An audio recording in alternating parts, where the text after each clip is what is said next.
God's love, and with God's love we can do it all. If you don't mind, hit that follow button and subscribe. The stream is starting soon. Come watch the rabbit, let's watch the rabbit, bringing entertainment to me and you. Come watch the rabbit, let's watch the rabbit, it's not hard to do.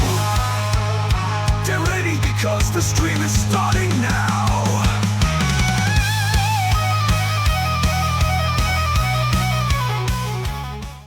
How's it going, everybody? With 2 days left, I am wishing you a very merry early Christmas here on Twitch. Welcome to another JRabbit87 stream. I am your host, JRabbit87, and I hope everybody is having a very wonderful Christmas Eve. Oh, man. So, originally, I was not planning on doing things kind of this way. Originally, I was planning on having RWF tomorrow on Christmas Eve and doing Pokemon tonight.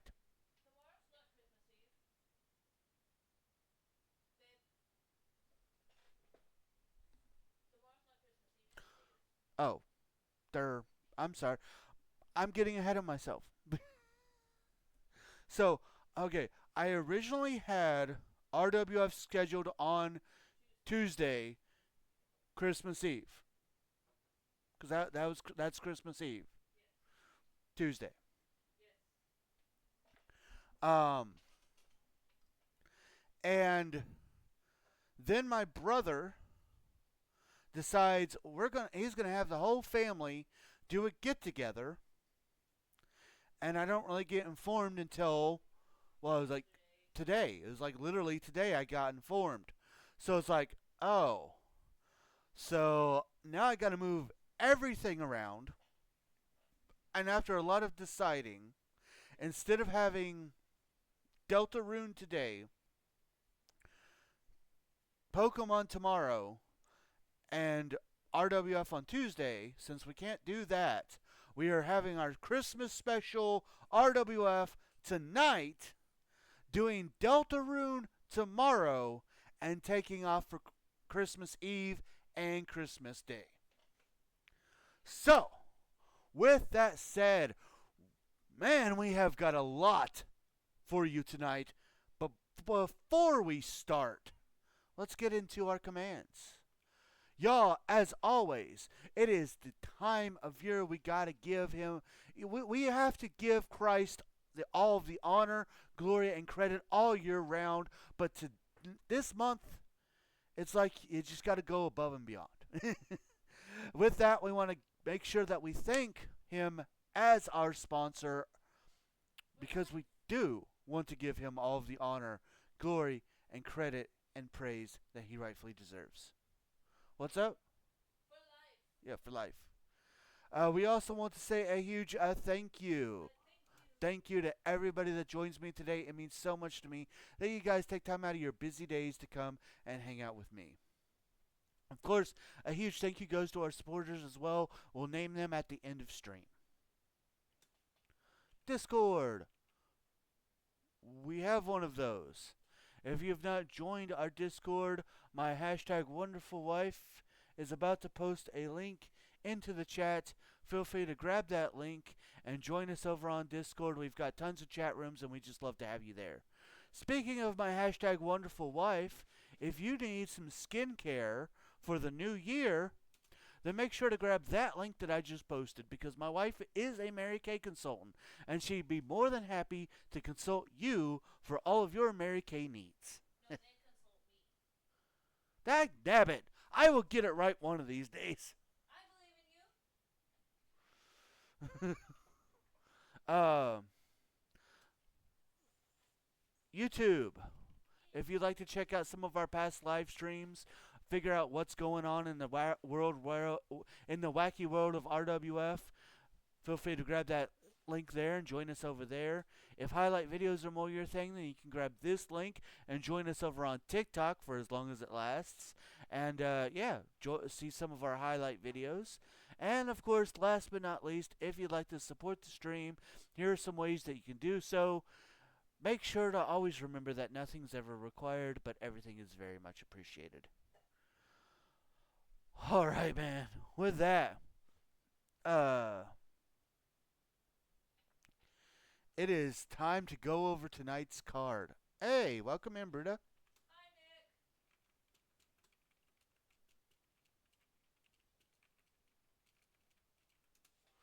Nick. Yeah, it's time to go over tonight's card. Let me get my phone up to where I can still see chat. So, tonight's Christmas special, for those who have not been a part of RWF, next week we are having our big event, our version of the Survivor Series, with the big main event being the War Games match between the Triple H's Authority, the two Greets, he says, and Eric Bischoff's New World Order. So tonight, we have a bunch of things leading up to what will happen next show, and we have a little bit of Christmas spirit thrown in as well.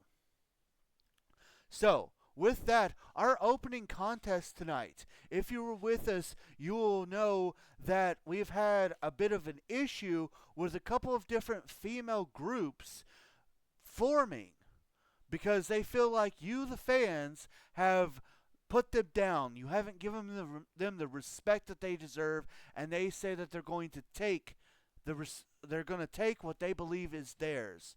Well, today we have a bit more continuation of that. Our very first match will be The Way, Candice LeRae and Indy Hartwell, who are on the fans' side, taking on one of the groups that believes that you guys are against them.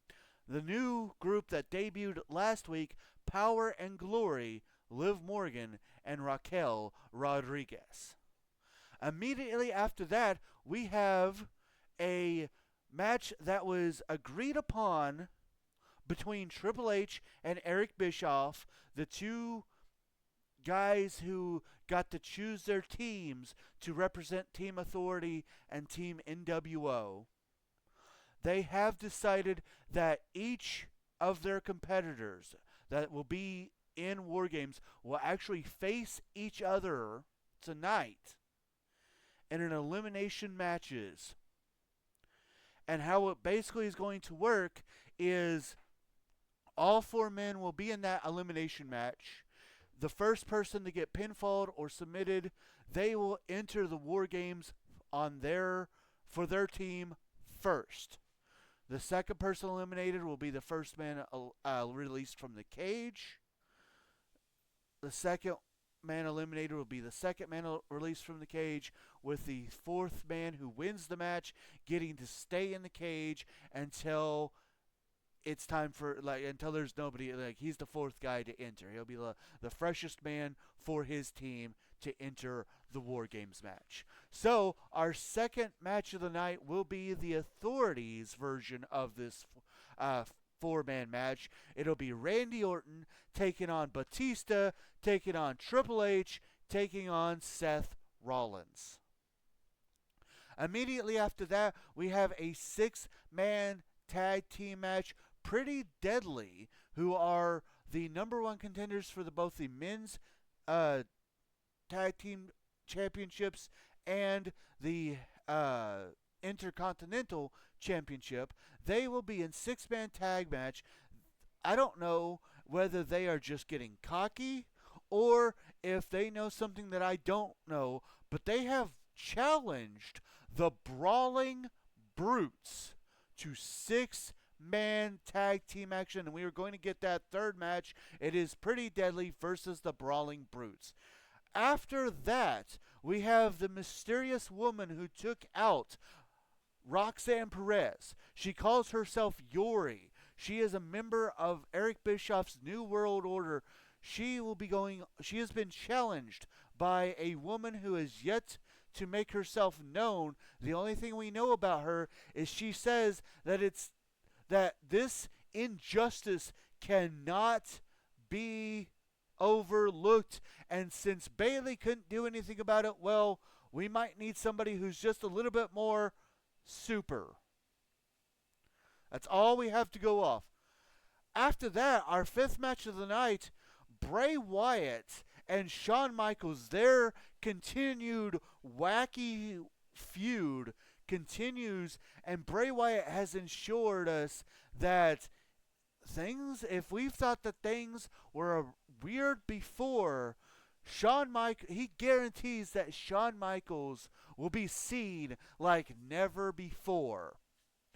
Don't quite know what that means. Anything seems to be going on in that world. I'll talk more about that individual storyline as well as the other individual storylines before their individual matches. After that, we have another Attitude Era versus Attitude Era tag team match as Farouk, the number one contender to the RWF Heavyweight Championship, teams up with JBL to reform APA, and they will be facing the Headbangers, Mosh and Thrasher. Immediately after that, we get back to our women who believe that you, the fans, have mistreated them. We have Cora Jade and Meechin, the Misfits, taking on possibly the most popular tag team in RWF, female tag team of RWF, Shocks, Shotzi and Tegan Knox. After that, we have the NWO's version of the four-man elimination match as Hollywood Hogan takes on Scott Hall and Kevin Nash and Syxx. After that, in our semi-main event, we have the last war of momentum in the women's tag team titles to determine which team gets to pick the stipulation. Oh, Shotzi, I heard Shocks. Yes, you did. Yes, you did. Our semi-main event will be the Kabuki Warriors versus the current RWF Women's Tag Team Champions Katana Chance and Kaden Carter in a non-title match. This will be they are 2-2 on the War of Momentum. This will guarantee a winner in the War of Momentum. And remember, whichever team gets that winning point will get to determine the stipulation for the tag team title match at Survivor Series. And then, our main event of the evening, the number one contender to the RWF United States title, Jay Uso, takes on his brother, Jimmy Uso. But it's not just brother versus brother. No. It's naughty versus nice. And on top of it all, we have a special guest referee. None other than Santa Claus himself will be the referee for that match.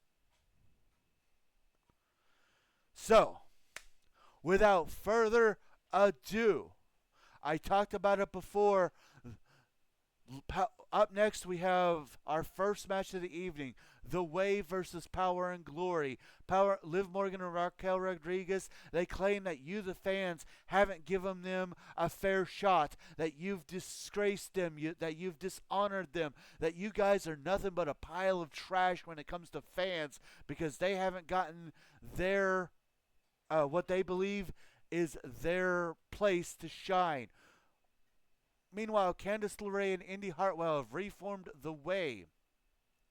And they claim that these guys who are dissing you need to stop all that and they need to just work for the fans. They need to do, it shouldn't matter if you're their favorite. You should just do it for the fans. Coming up next, while I get that set up, enjoy the music.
And here we go. We even have a brand new Christmas arena here in Tampa, Florida.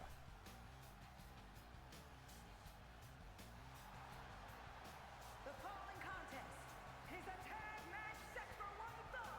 On the way to the ring, Candice LeRae and Indy Hartwell, the win.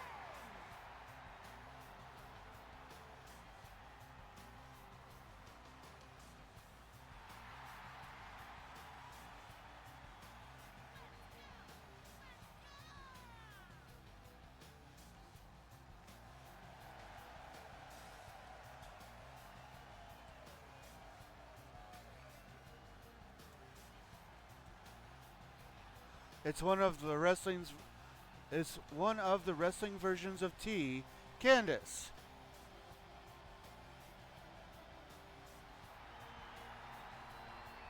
These two wanting to fight for the fans, right? To be able to choose who they want to cheer for. They say they're not exactly the most popular, but it doesn't matter. They're going to keep fighting for the fans.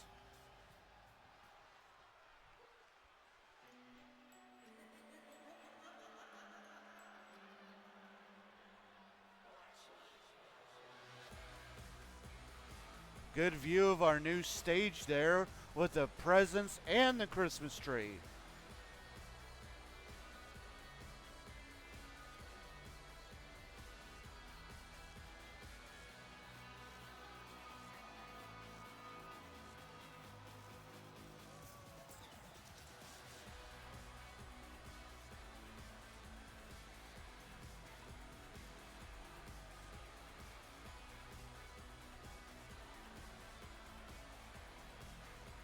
And their opponents, Liv Morgan and Raquel Rodriguez. Power and glory. They say they're sick and tired of waiting around for the fans to love them enough for them to get the opportunities that they feel that they deserve. They feel that other teams like The Way and Shocks have gotten so many opportunities because of how much the fans love them, opportunities that rightfully belong to them. This is the jolliest arena I've ever seen. I approve immensely. Thank you. I'm extremely happy with how the arena turned out myself.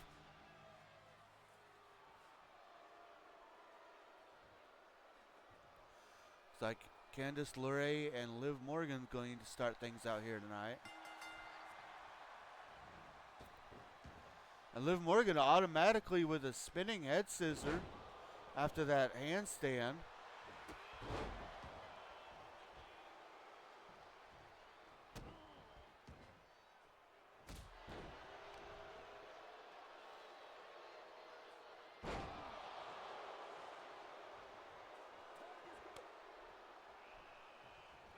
The usage of the colors is on point too.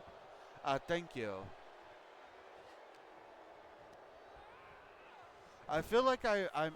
The only thing is, there's a little bit more green than there is red, but I still think I'm still very pleased with how it all turned out.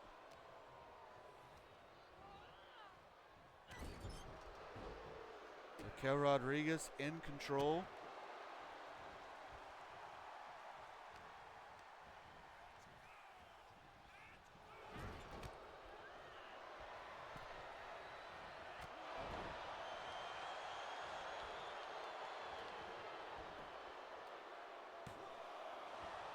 As a huge fan of green and shades of green, I'm not upset by this. Fair.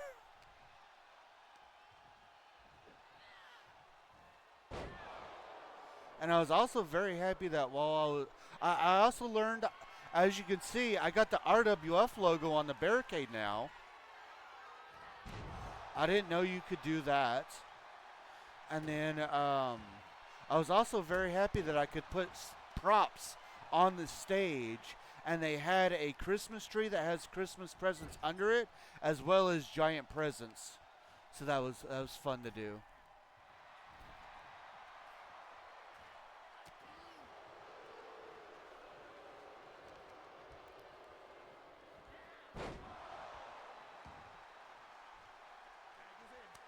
A tag out to Indy Hartwell.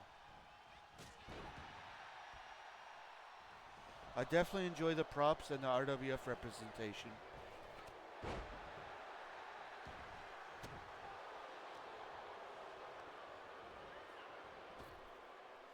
I think another reason I like this arena, like, I have nothing against the other arenas I've made, but this one is pretty much 100% all me.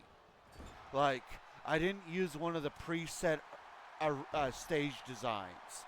I chose I chose the sides, I chose the Minitron, I chose it. All of that is stuff, all my choices.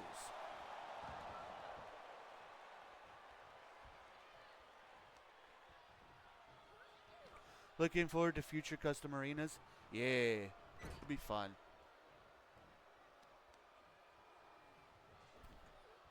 The more customization, the better, I say.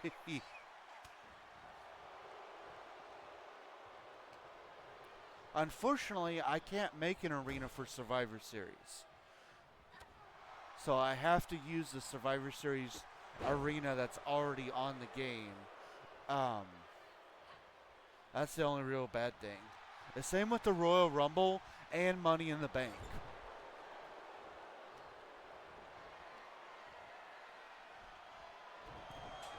Oh, and WrestleMania for that matter. Fair. The tag back to Liv Morgan.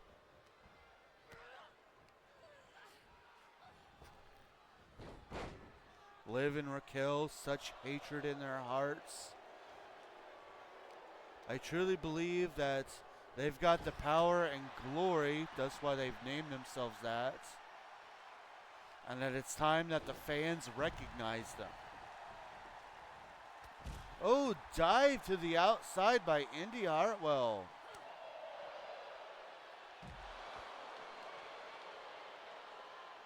Liv, though, able to take it to Indy.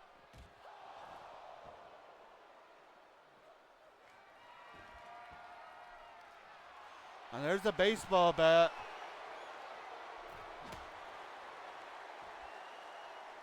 Batter up.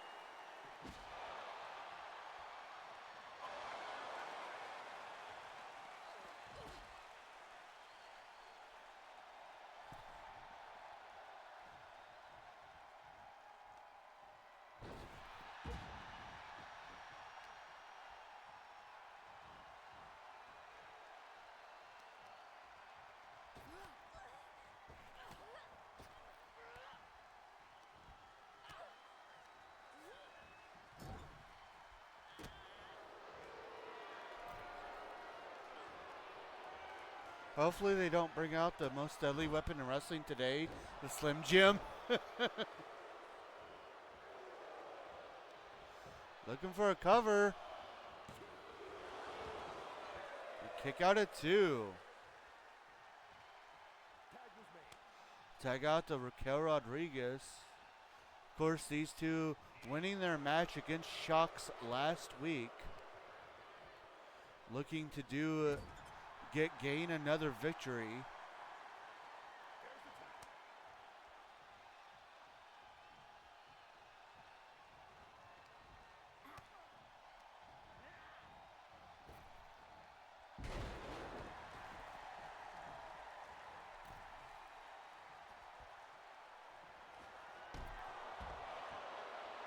And now a steel chair, and she's able to use it. And use it she does. Did you say something? Well, yeah, there's no disqualification in RWF tag matches. Say, fair. Hurricanrana by Candice LeRae. Tag back out to Indy Hartwell.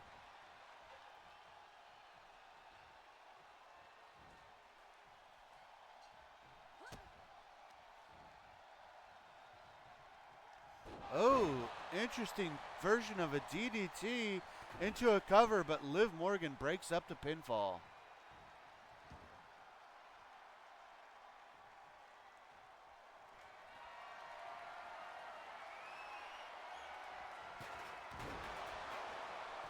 Oh, another interesting move.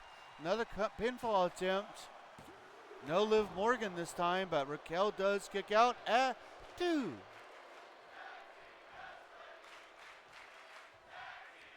A tag team wrestling chant going on.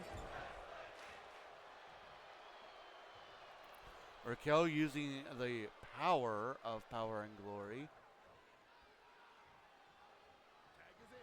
Tagging out to the Glory, Liv Morgan.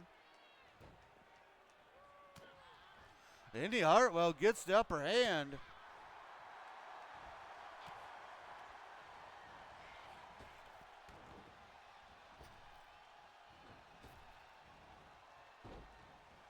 Oh, reversal by Morgan. Oblivion out of nowhere into a cover, but Candice is right there to break up the pinfall.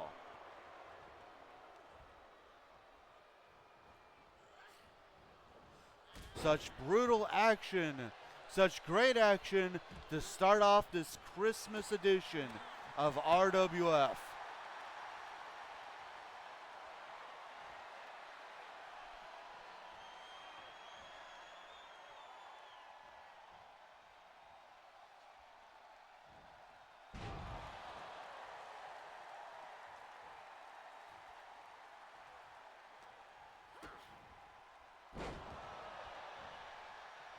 Come on, Candice and Indy. Tag back out to Candice LeRae. Neck breaker by Candice.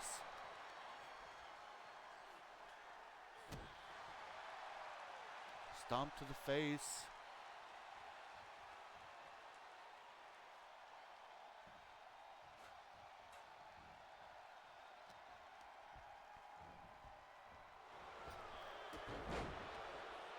Liv Morgan gets back into it. Ooh, a rare miss by Liv Morgan. Who gets put on the top turnbuckle. LeRae perhaps going for that avalanche swinging neck breaker. She hits it into the cover, but Raquel Rodriguez is right there and breaks up the pinfall. And now LeRae going for a weapon. Grabs a kendo stick. And decides against it.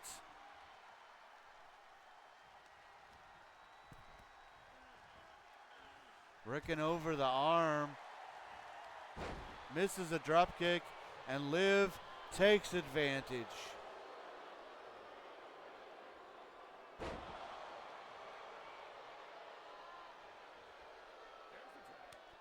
Tag out to Raquel Rodriguez, who hits a massive clothesline. A reversal by LeRae. Running bulldog by Candice. Tag out to Indy Hartwell. And now Rodriguez goes for a weapon. Oh, she's looking to put a stop to Indy Hartwell.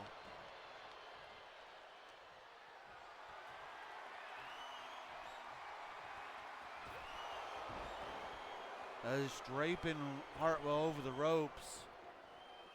But now, both women trying to figure out what they need to do to inflict extra damage.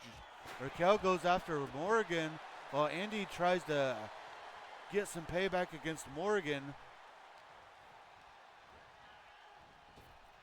And now Raquel going for something big, but Hartwell, back and forth action between these two ladies. Raquel in firm control, big power slam, followed by an elbow. Tag out back to Liv Morgan. Oh, massive boot there by Hartwell. Tag out to Candice LeRae. It's another Hurricanrana into a cover. Raquel does not interrupt it, but there's still a kick out at 2.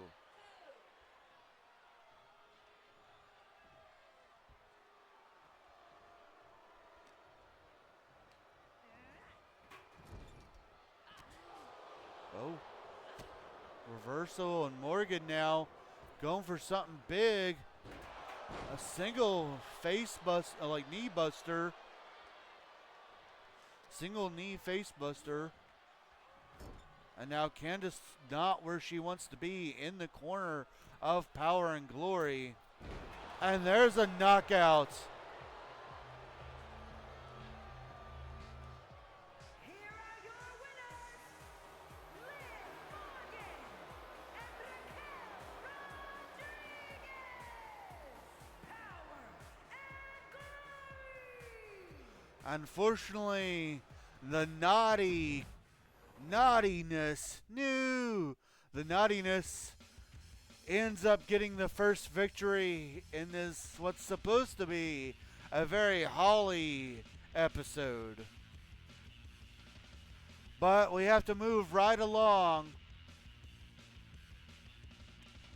Next up, we have an interesting match. We have an elimination, a 4-man elimination match between Team Authority. This will determine their entry order in the main event next week. Yes, my love? I'm sorry for interrupting. Taco rice or barbecue?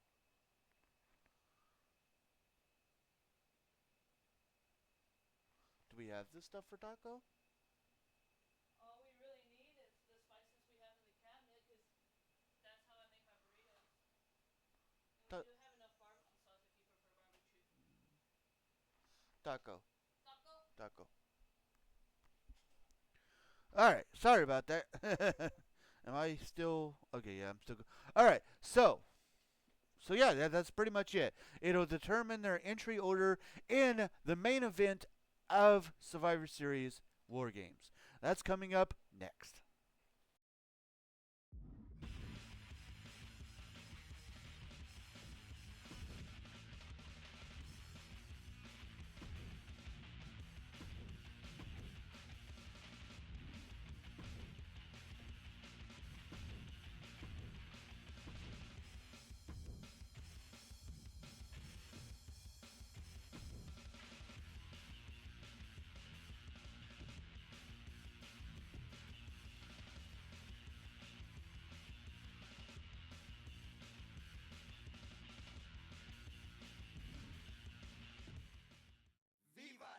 Ooh, piece of candy.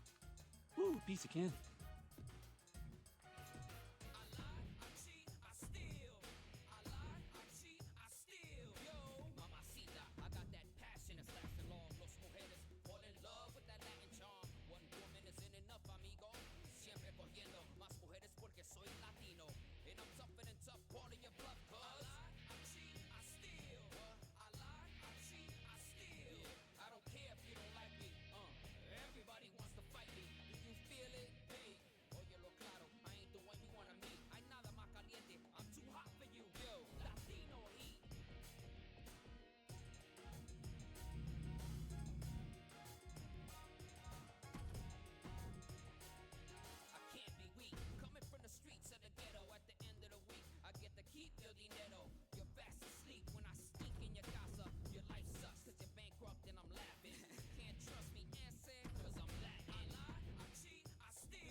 Okay, before I start talking... Hi, T.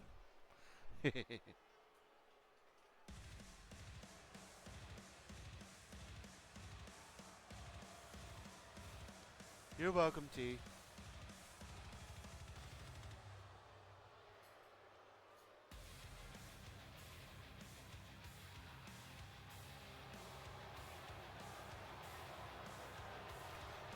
Hi, Amanda.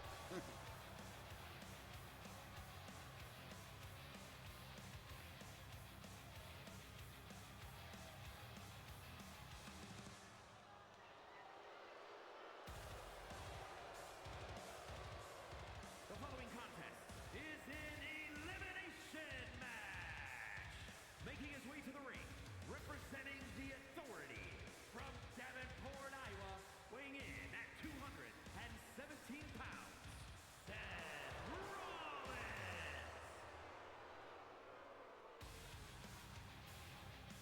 Oops. Oh, were you wanting to? Were you not wanting to do? Oh, okay.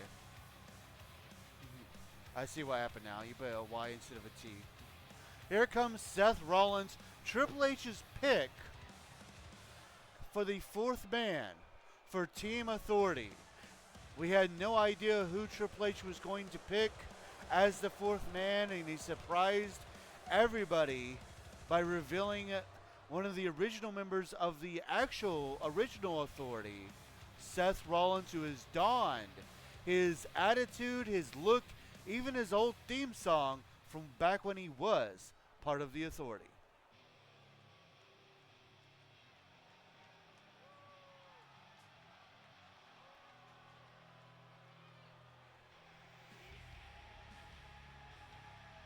Also, T, I hope you like the Christmas arena.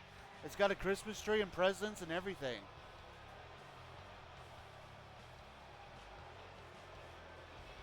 And his opponents, first, representing the Authority from Washington, D.C., weighing in at 290 pounds, the Animal Batista.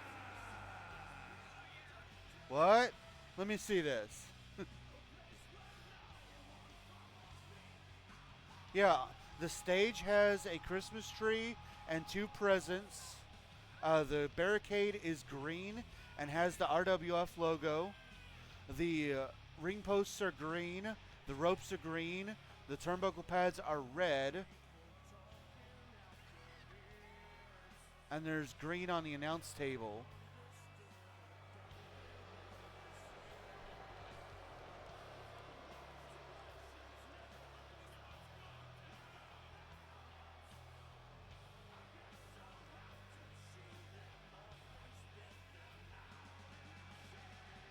And unlike the other arenas that I've created, where I kind of just use a generic template, this is all 100% me.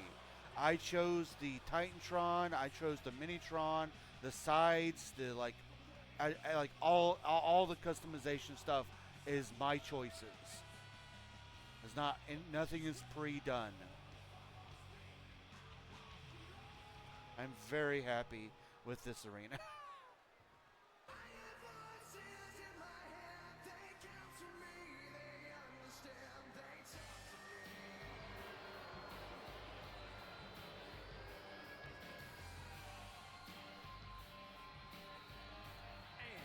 Representing the Authority from St. Louis, Missouri, weighing in at 275 pounds, the Viper, Randy Orton. Great job. The colors are well done too. I'm a Candy Cobra now. Thank you. I'm glad that you like it. And he did the colors all by himself. What did you say? Oh yeah, I did. I did.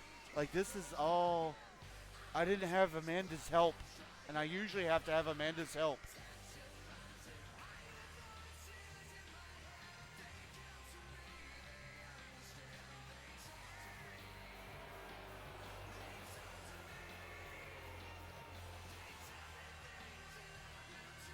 Proud of you. Thank you.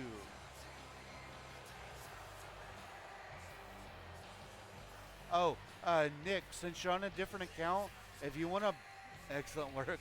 If you want to bet, it's either Viper, Animal, Game, or Architect.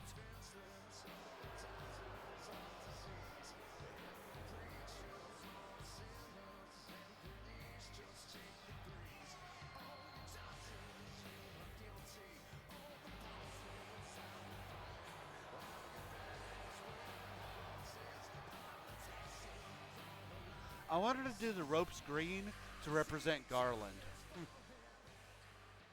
Viper.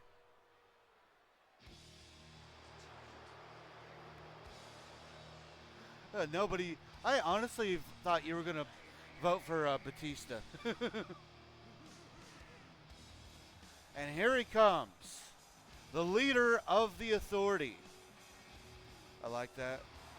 25 each time because Christmas. Hey, fair. That works. I should do that. We should all do that. I like that. You don't have to do that. Don't feel pressured to do that. And I gotta vote for my fellow snake. Fair.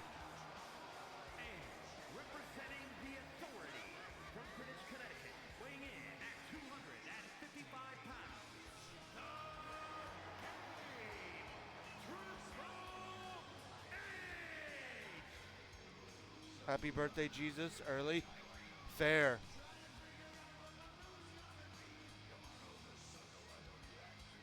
Here comes the man.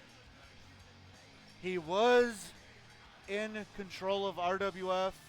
The fans begged we get him out of power, but what we got was so much worse. Happy birthday. Praise hands. What we got was so much worse. He was told to put together a team to go to war. No surprise, he, unlike Eric Bischoff, he put himself in the match alongside his other fellow Authority members, Batista and Randy Orton, and then Seth Rollins. What a thick beard Triple H has, I know, right? This is that Kratos beard he had for a while. Right on his chinny chin.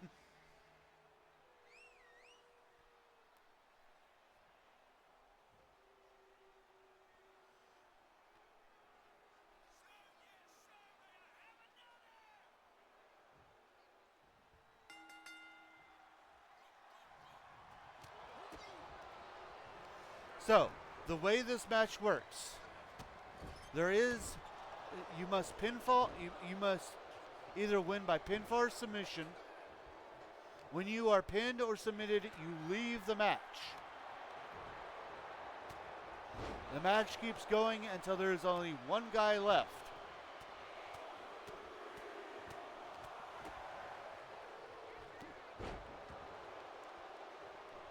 The first person to get pinned when it comes to War Games, he will start the match out for his team. The second guy who loses will be the next participant to be let into War Games for his team. The third guy who loses will be the third man, and then the fourth guy will get to be the fourth one and the last one to enter War Games for his team. And a remembrance that, interesting, a remembrance that these four men will be on the same team come War Games, and if Triple H and his team Authority wins, then Triple H, will be back in control of RWF. If Eric Bischoff's NWO wins, then Eric Bischoff continues to be in control of RWF.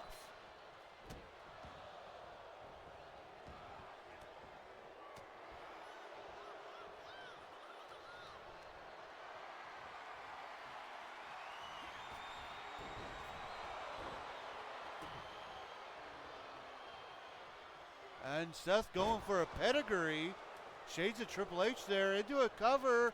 Could Batista be the first one eliminated? No, kick out at 2.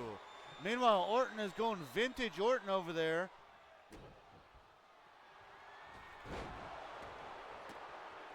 Oh!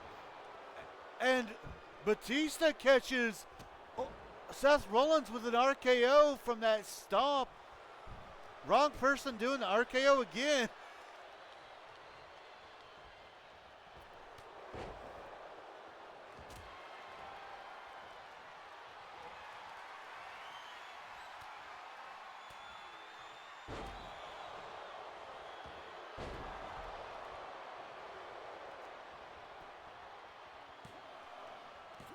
And a kick out. Hey, Batista, what are those? Right?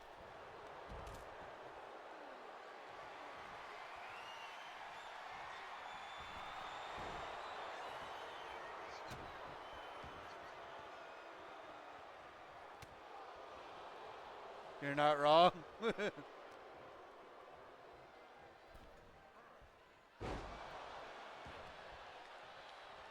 Now, I also feel I should say that this match was planned from Biohazard. And this match was agreed upon. Both this one and the NWO four-man elimination that'll take place later tonight. These matches were agreed upon by the captains of Team Authority and Team NWO, Eric Bischoff and Triple H. It also should be a little bit interesting to note that Eric Bischoff is not going to be in War Games. Oh, Batista going for a small package. Trying to put Rollins away, but only gets a 1 count. I don't even know you could put a Christmas tree and press this on stage. They are beautiful. Oh, thank you. Neither did I, honestly. I was just messing around with the Create Arena feature and noticed you could put stage props, and those just happen to be props you could do.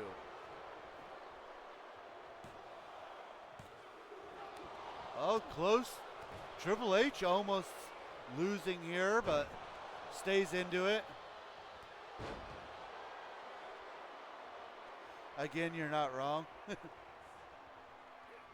glad you guys liked it. Like, I worked really hard on this arena, and I'm very proud of it. But, as with all things, I give all the honor, the glory, and all that to our Lord and Savior Jesus Christ. He gave me the idea to do it, and I did it. Oh, Batista looking for a Batista bomb, but Seth Rollins getting out of it. It shows. Yeah. Oh, Rollins going for a cover, but only a 2 count.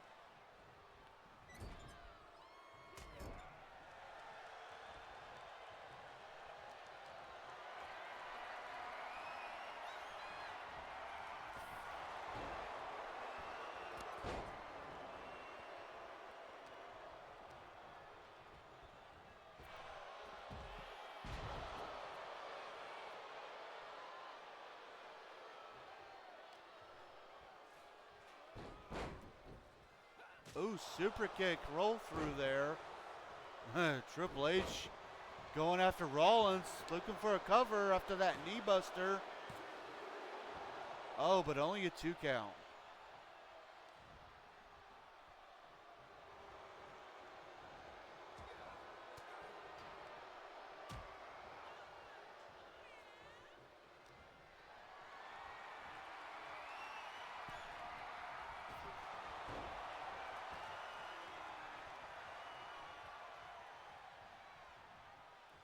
Big power slam by Batista. Looking for a cover.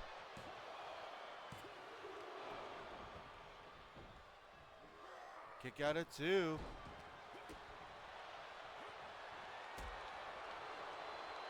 Spine buster by Triple H into the cover. And another kick out at 2. None of these guys wants to be the first man to enter War Games, even though they have the advantage. Keep that in mind. Team Authority already has the advantage, meaning that they will get one of their team members out inside the match before the other team gets to even things up. Triple H looking for a pedigree. He hits it. Cover. Batista saving Orton there.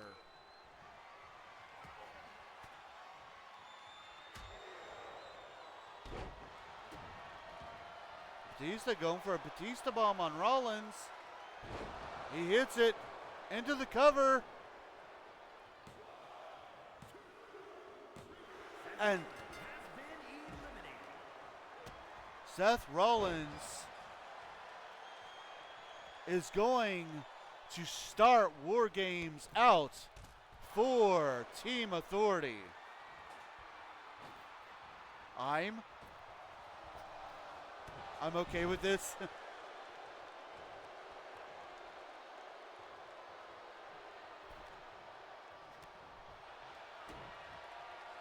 And Batista looking for another Batista bomb, looking to put away the game. The captain of the whole team. Triple H has been eliminated. And there it is. And Batista almost with another win there. It's down to Batista and Randy Orton now.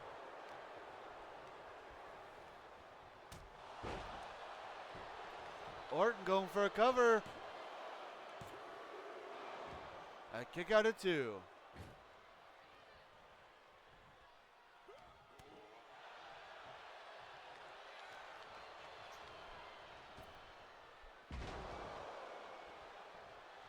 Each man is trying to fight for that last spot.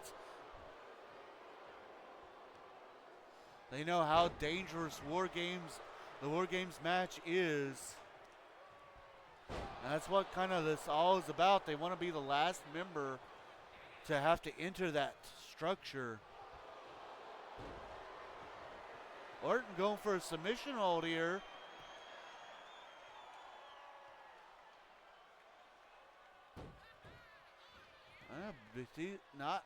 No tap out there.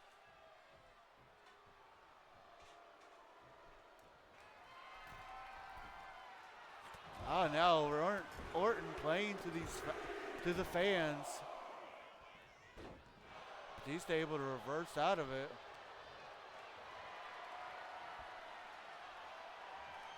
A reversal by Orton. RKO out of nowhere. Into cover. And a kick out of 2. I thought he had it, I'll be honest. Orton just trying to figure out what he needs to do here.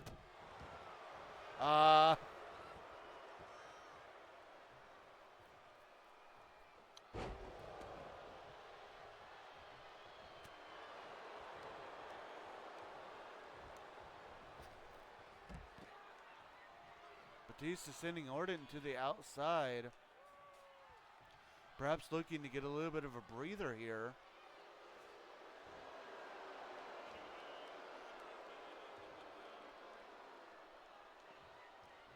Doing a little bit of taunting.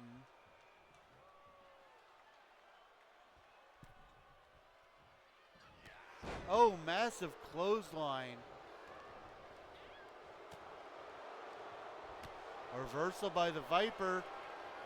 Uh-oh. Vintage Randy Orton with that DDT. I was way too early on that.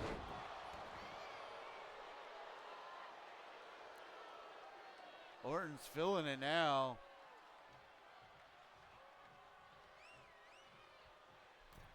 Oh, Orton from the middle rope with an elbow drop. And now just punishing Batista. These two know each other so well. They are the quote-unquote tag team of the Authority. A reversal by Randy Orton.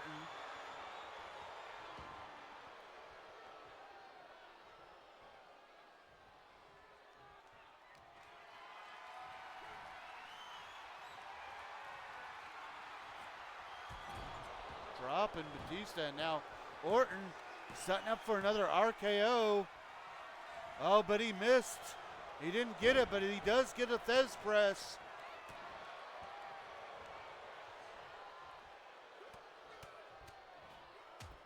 Orton really making Batista pay. He's like, you know, you didn't do it, and now Batista reversing things.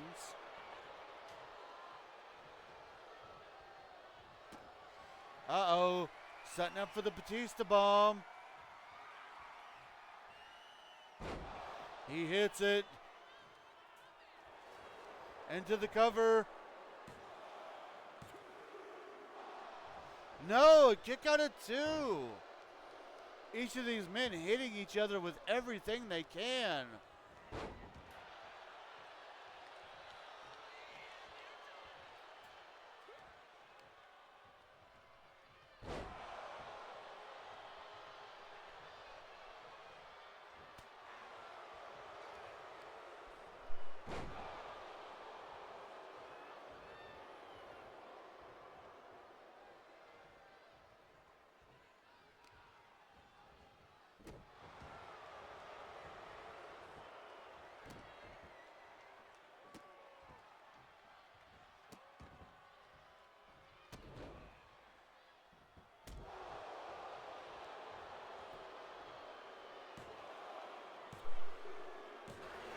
What an intense match.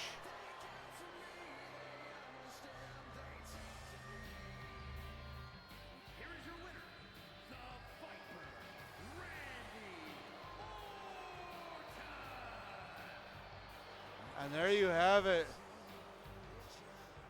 Randy Orton, woo, comes away with the victory.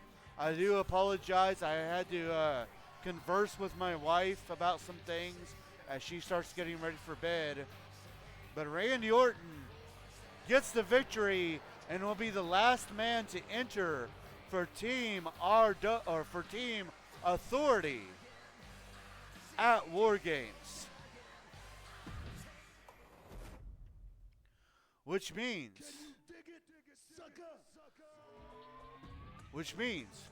for Team Authority,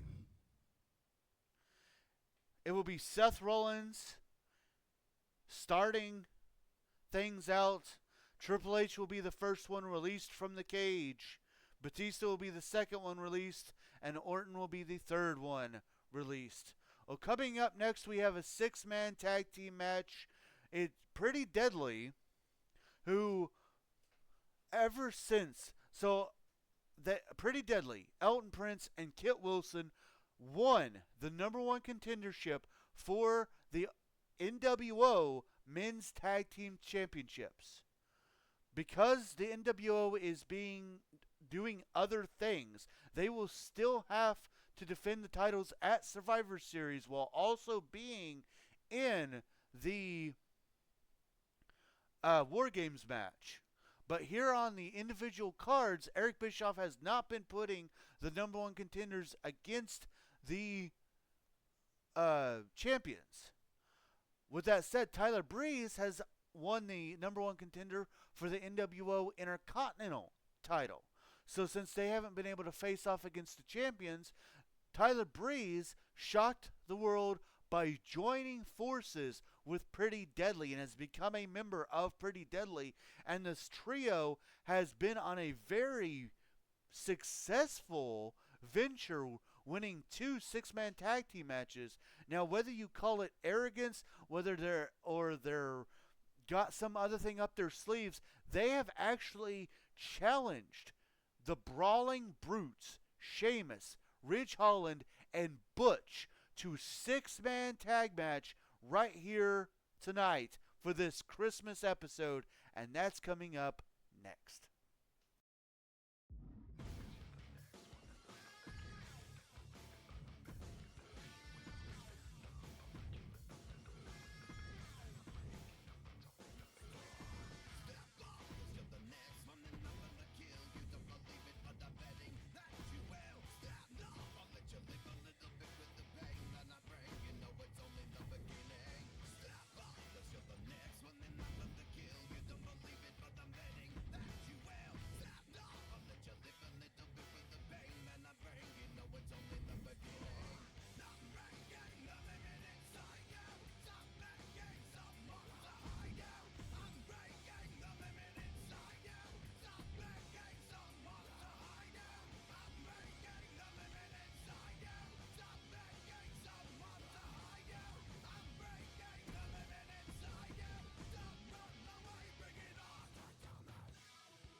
go with our next match in this arena here in Tampa, Florida.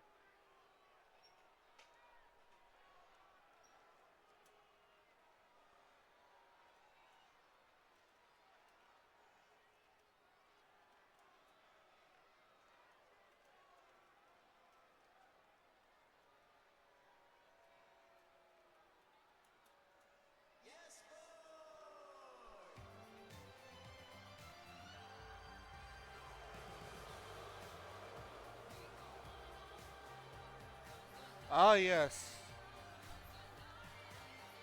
Love it.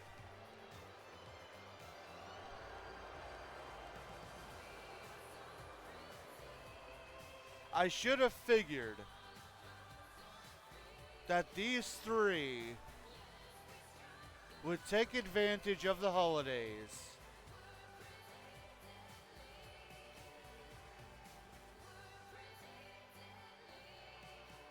The following contest is a six-man tag team match. On the way to the ring, at a combined weight of 569 pounds, Elton Prince, Ken Wilson, and Tyler Breeze. Pretty Deadly. Yes, boy. Those are some pretty deadly outfits. So pretty.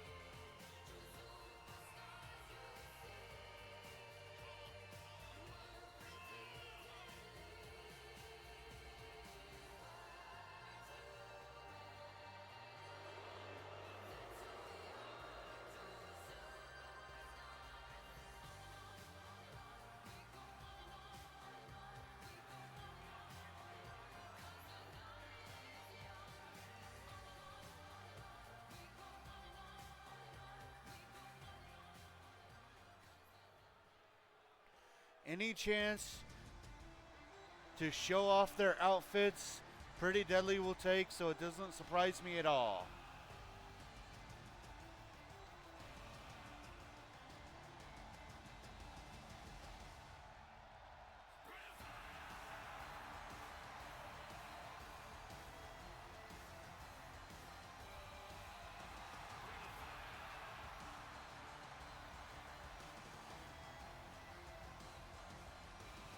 And their opponents, at a combined weight of 725 pounds, the Celtic Warriors, Sheamus, Ridge Holland, and Butch, the Brawling Brutes.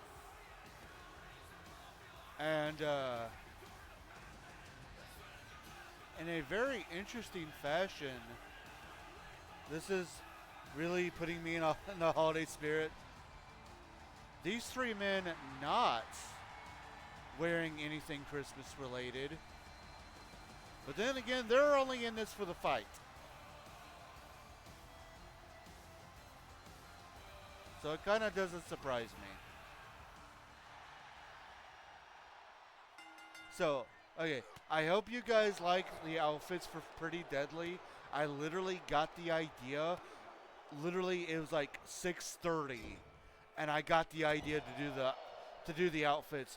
So I'm like trying to hurry to get the outfits done and saved before the show started.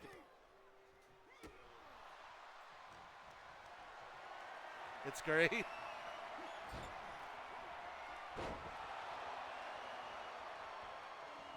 Definitely love the outfits. Very well done. Thank you. Oh, set down powerbomb by Sheamus.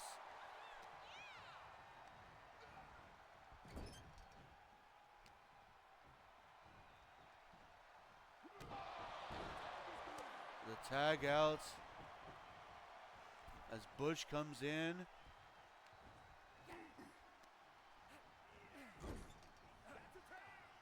The tag out to Ridge Holland. Oh, tag team action.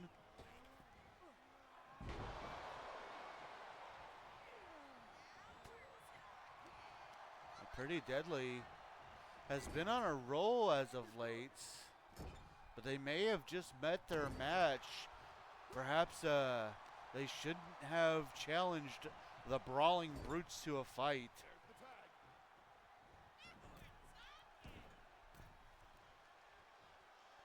Oh, interesting spot here with Sheamus and Butch. And oh! Great tag team action here. A tag out to Kit Wilson.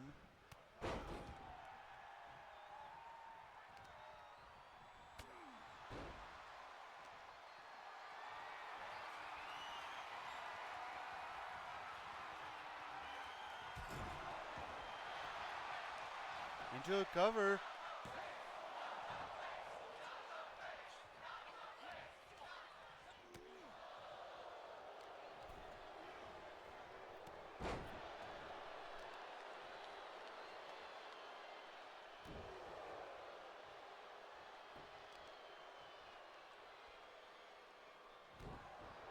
Wilson in control at the moment. Trying to take out the arm of Rich Holland.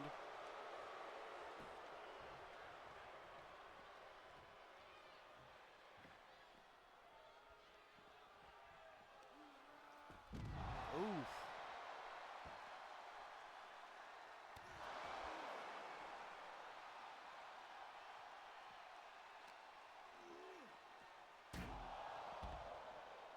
So another reason I did this match is I've been wanting to showcase more of the six-man like groups, but the main problem I've been having is there's not a lot of face six-man groups, but like six-man tag teams. Brawling Brutes is one of them, and I figured, you know, why not? Why not a good old-fashioned fight?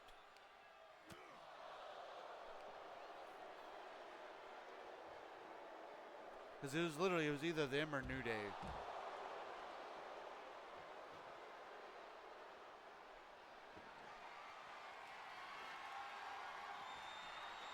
Or, I mean, I guess I could have I already made them fight the LWO? I feel like I've already made them fight the LWO.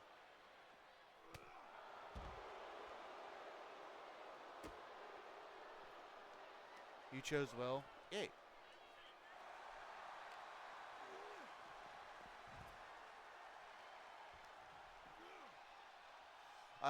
I kind of want to apologize if you guys don't like all the tag team. I know the last several shows have been very tag team heavy. I just honestly, I haven't been able to figure out what else to do.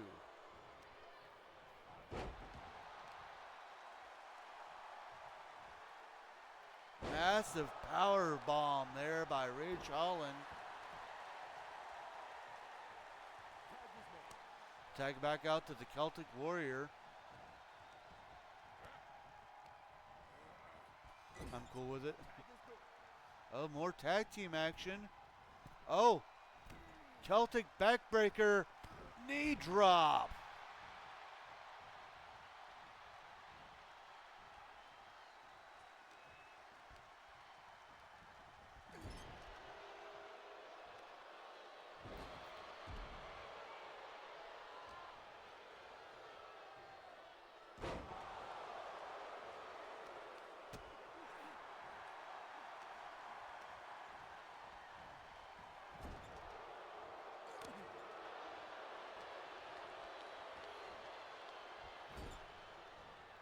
Also, I'm going to warn you guys now, when my wife is done with her shower, we are going to take a brief intermission while I do the goodnight vlog with her.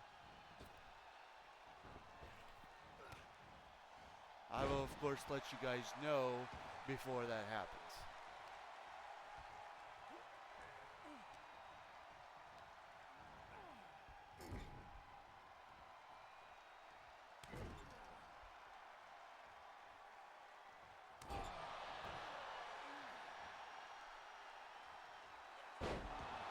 Butch in firm control here. Well, speaking of,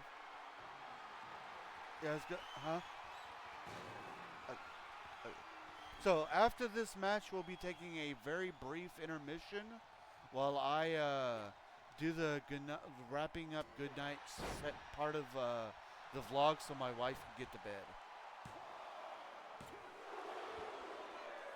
Huh? Oh yeah, you missed it.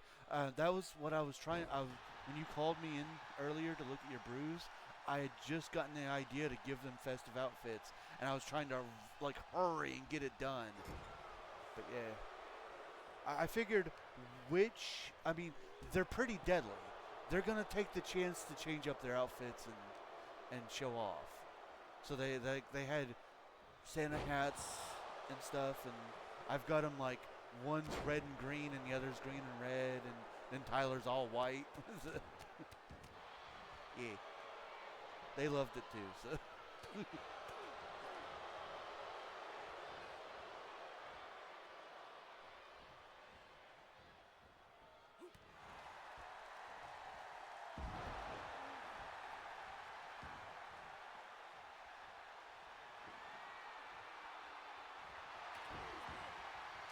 Oh no, Bush pulling out a ladder of all things.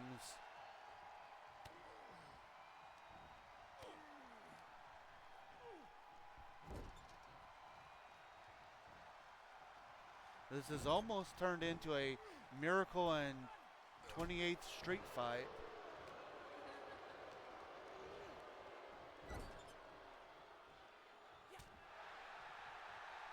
AKA Pete Dunne.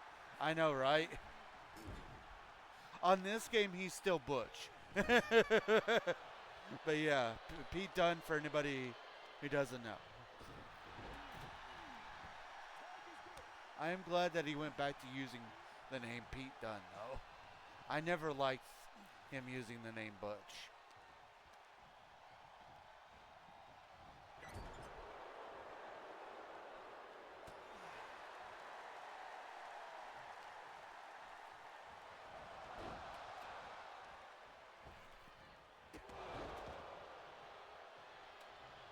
Same.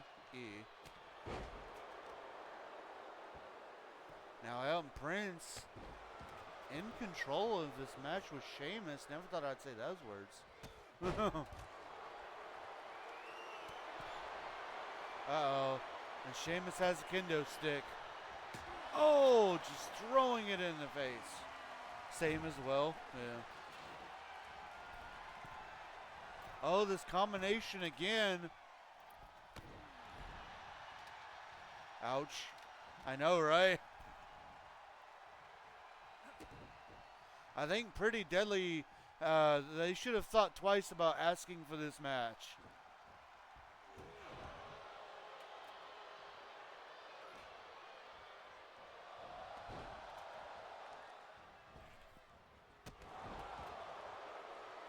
Elton Prince trying to,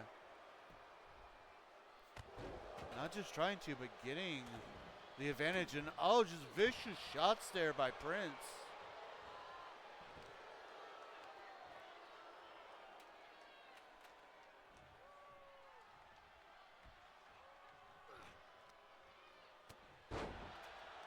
I do enjoy a good prop though, but is it me or is Pete's hair way darker in the game than it is in real life? I do enjoy a good prop though. I noticed that too. I think you're right, honestly.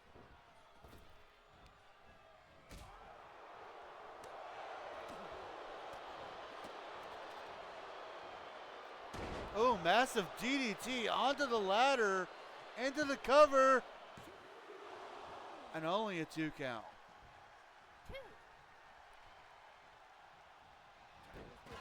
Tag out to Sheamus.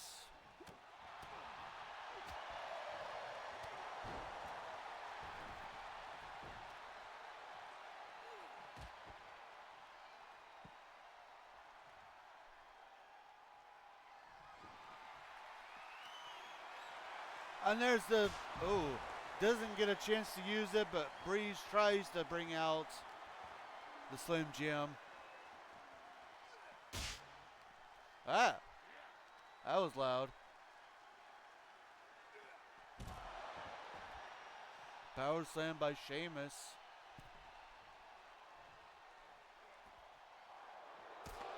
Ooh, super kick there by Tyler Breeze. Elton Prince be looking like one of Santa's elves? I know, right?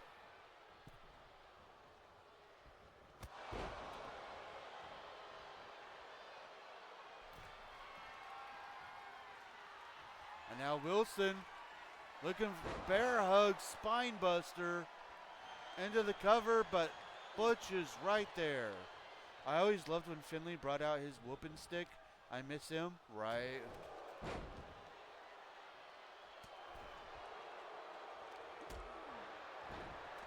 I'm kind of surprised they don't have him as, like, you're not wrong, Amanda. The deadliest weapon. I'm surprised they don't have him as a, like, unlockable character in more games since he's a road agent.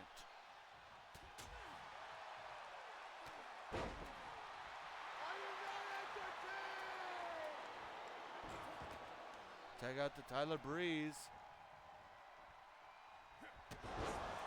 And with the beauty shots, there's the knockout. Here are your winners, Elton Prince, Tyler Breeze, and Kid Wilson.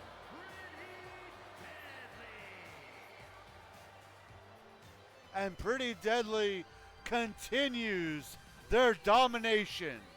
Yes, boy. How did I know?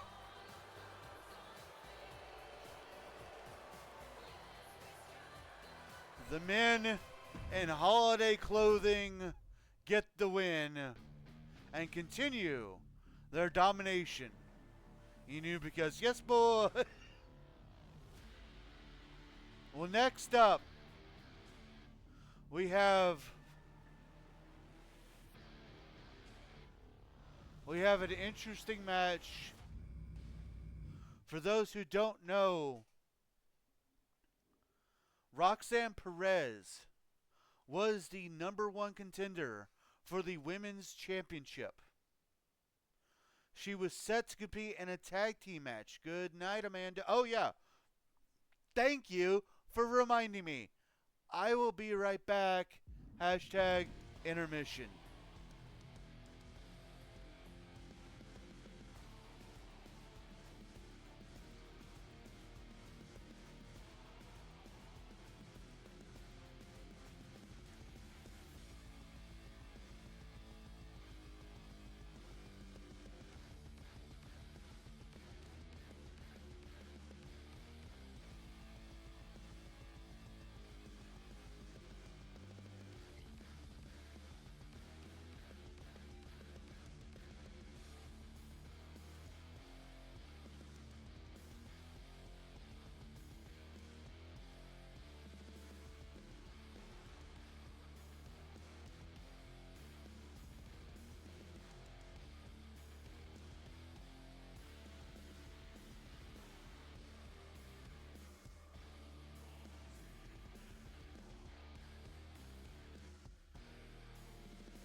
Hello, hello. Okay, I am back. Sorry about all that.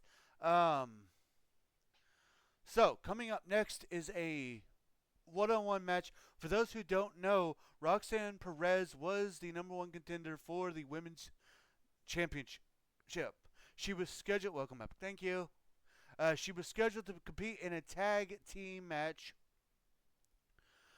but it was found out that she had been severely injured, and she was taken to a local hospital. And then, when asked about it, Eric Bischoff already knew who did it. It was some mysterious woman named Yuri who took out Roxanne Perez. She is the newest member of Eric Bischoff's NWO, and he automatically gave Yuri the number one contendership spot for the women's title. Since then, Bailey has gone on to try to fight her and to gain some justice for Roxanne. She failed in that match, losing. And now we have another woman. We have no idea who she is, but she is another woman who has claimed that this is an injustice and it must be avenged. Somebody must rise to the challenge. It's going to be her, and it's going to be very, very super.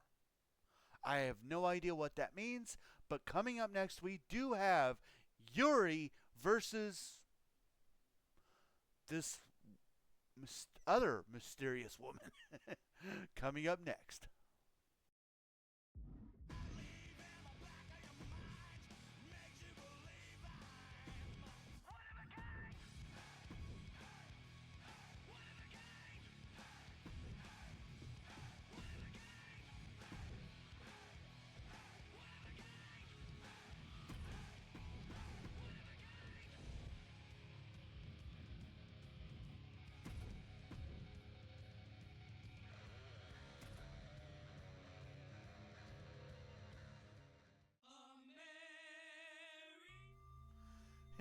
Yuri versus Monica.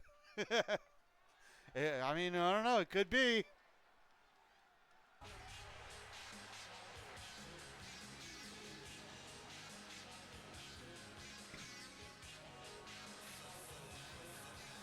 The following contest is scheduled for one fall, making her way to the ring, representing the NWO from Every Man's Nightmare, Yuri!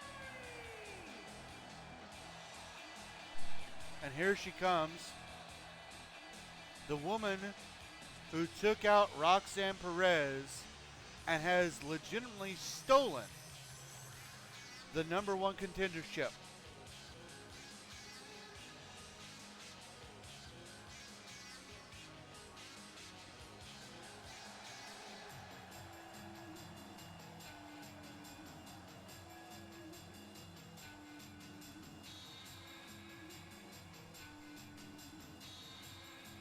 But now it's her turn to not know who's coming out, who's going to be the one that she faces.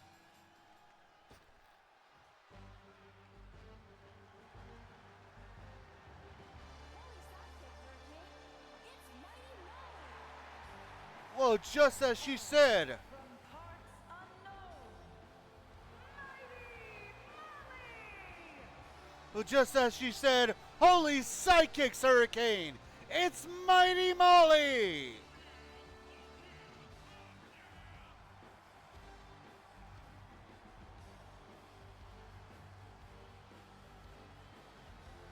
Yuri is in trouble. Yuri's in trouble now. You got that right.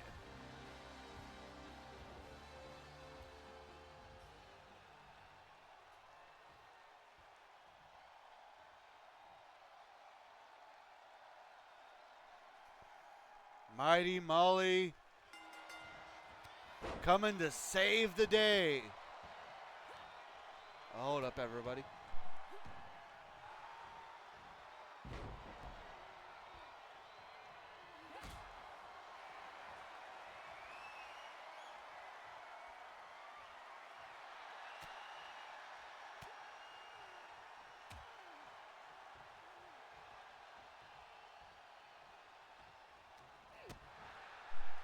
sorry about that, guys. My wife could hear me yelling because with my headphones on, I don't realize I'm yelling, and she was wanting to make sure I'm okay. So we have Mighty Molly, the superhero, versus Yuri, the mysterious NWO woman. Whoopsie. I know, right?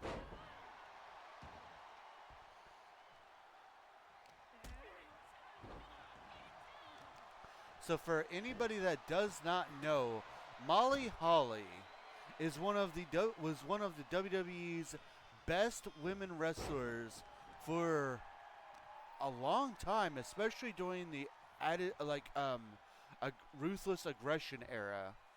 But right before the ruthless aggression era, she actually would join forces with the Hurricane, becoming his sidekick, calling herself Mighty Molly. She would even go on to win the Hardcore Championship as Mighty Molly. So if there's anybody that can bring the fight to Yuri, it has to be the super heroic Mighty Molly.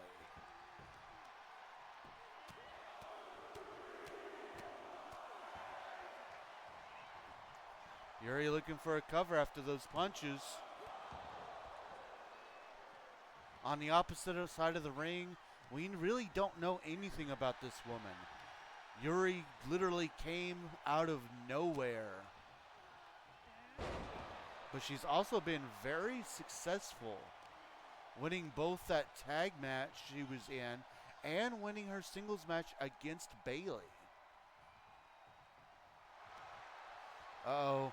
Going for the death lock. She's got it in. Will Molly tap out like Bayley did? No. She lets Molly out. I guess she's wants to inflict some more punishment. Or perhaps Molly was getting close to getting out of it. Oh, to the top rope. Misses a splash.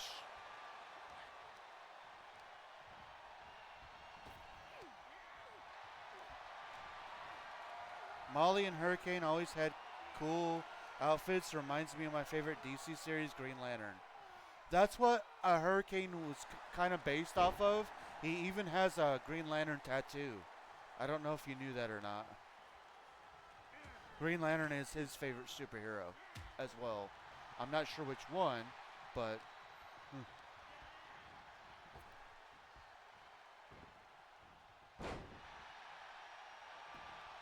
Molly going for a cover.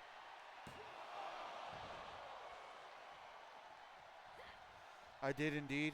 He's got good taste. No offense against Bayley, but I think Yuri may have really met her match here tonight. Looking for a win. Oh! Despite Yuri getting the hand on the rope, the referee didn't see it. And Mighty Molly.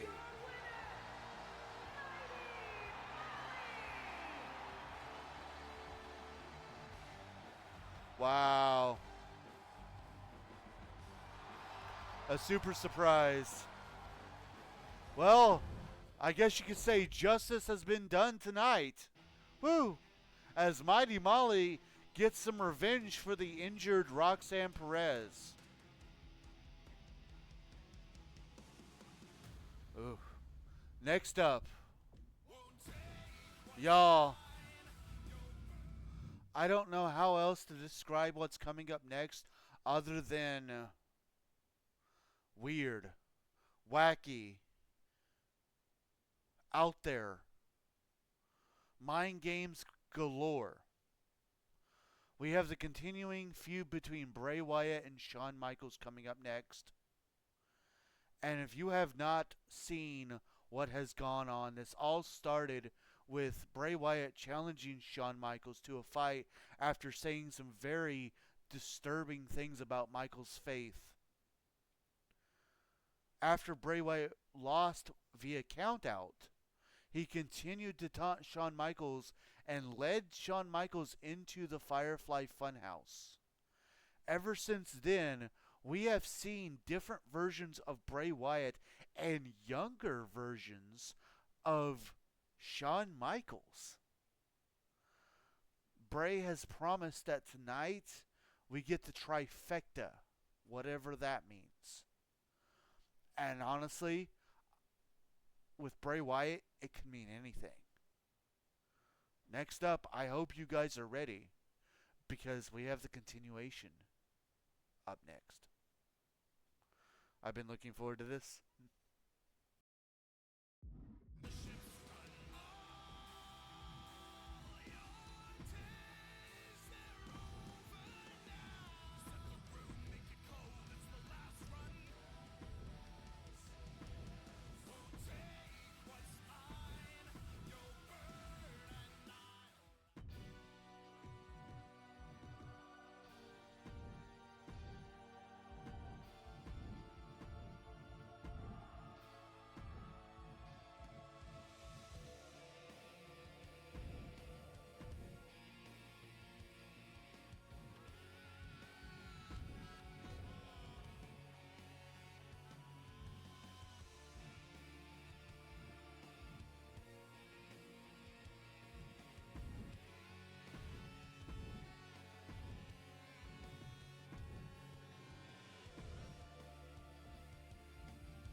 Here we go.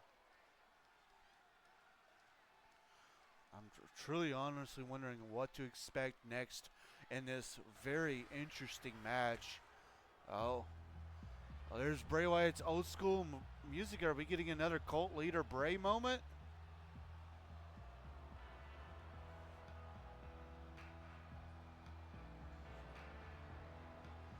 The only version of Bray to gain a victory over Michaels, the cult leader persona.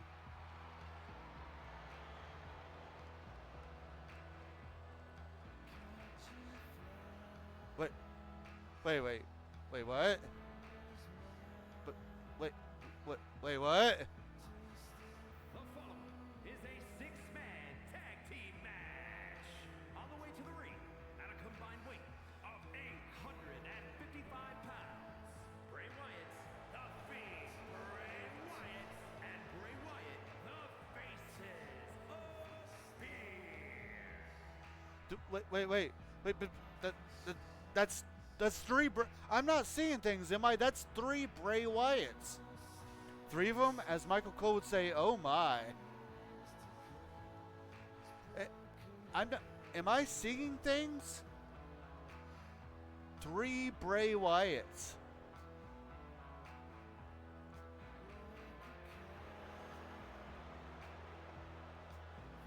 The most current iteration of Bray Wyatt, the Fiend Bray Wyatt, led to the ring by the cult leader, Bray Wyatt.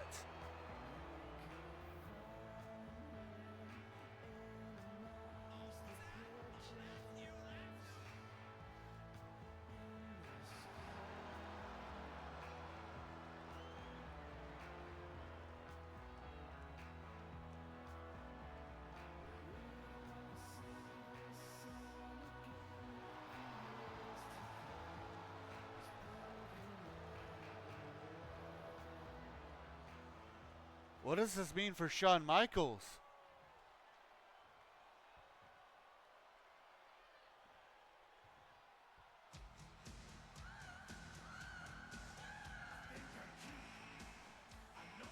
This has royally yowied my wowies.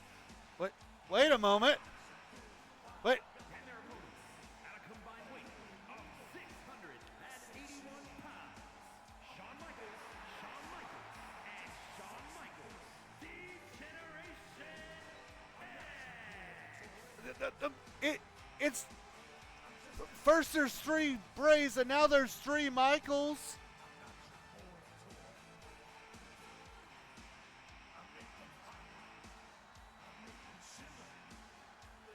I can't believe what I'm seeing.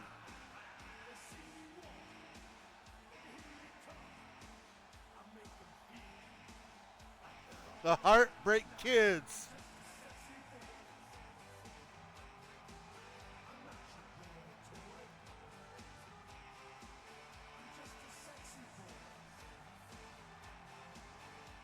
I truly cannot believe my eyes. Are we really about to have? Yes, 6-man tag team action. 3 versions of Bray Wyatt versus 3 versions of Shawn Michaels.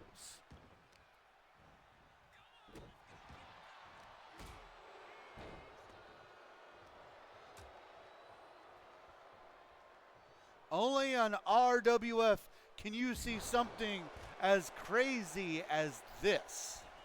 This is the craziest thing to happen not only in RWF, but in wrestling history. You are not wrong, my Bruda.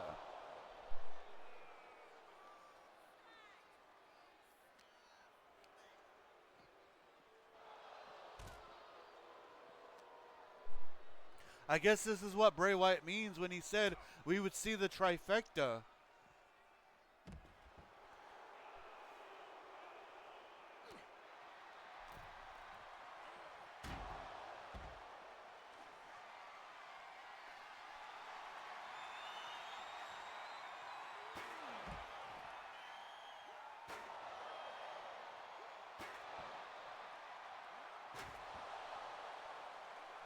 Shawn Michaels going to town with that chair.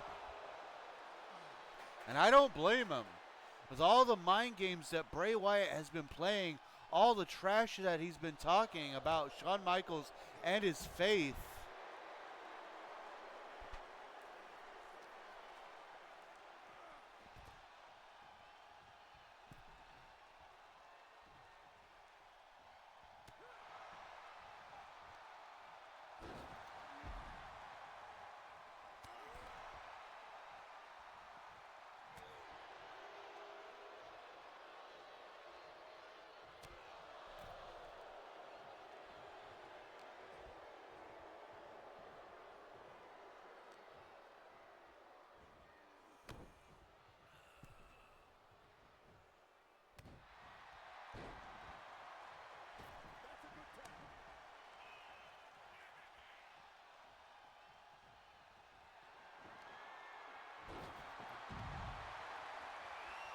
Uh-oh, and Bray's got the door.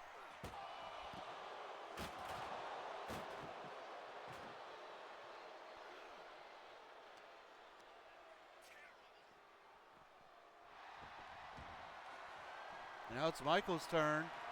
Grabs a chair. Going after the Fiend.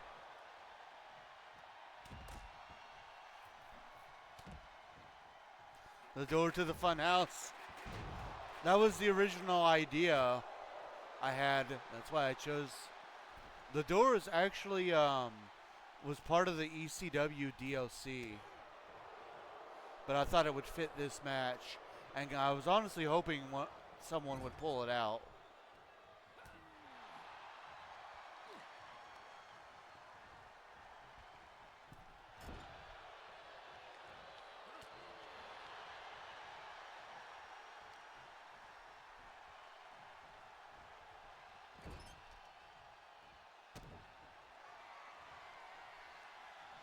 This show is the gift that keeps on giving.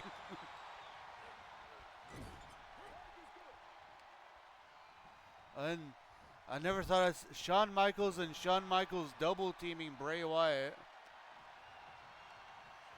Also, it should be interesting to note too that the three versions of Shawn Michaels reaching into more of Shawn Michaels' past, calling themselves D-Generation X. Of course, Shawn Michaels, one of the founding members of that stable.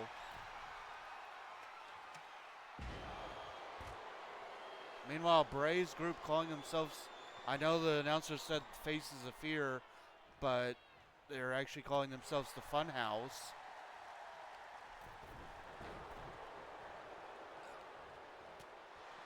It was the closest thing they had to Funhouse. So, and I figured it still fit. So.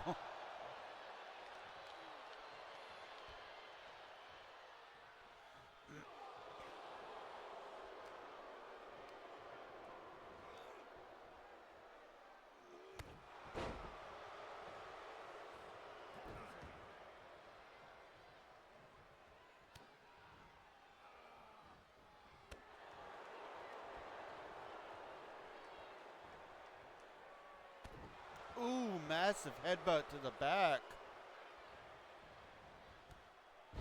Bray Wyatt is so crafty, able to hit you out of nowhere and hit you hard. And Bray Wyatt tags out Bray Wyatt. Tags in Bray Wyatt, I should say.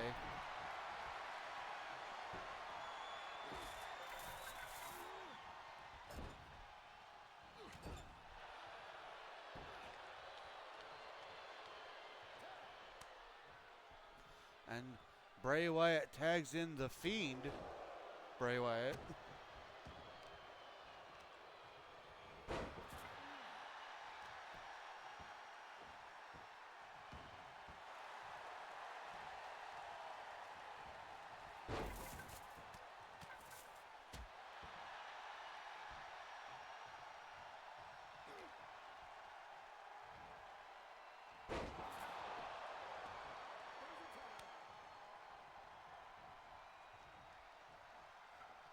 Barbed wire baseball bat almost got put into play as Shawn Michaels tags in Shawn Michaels.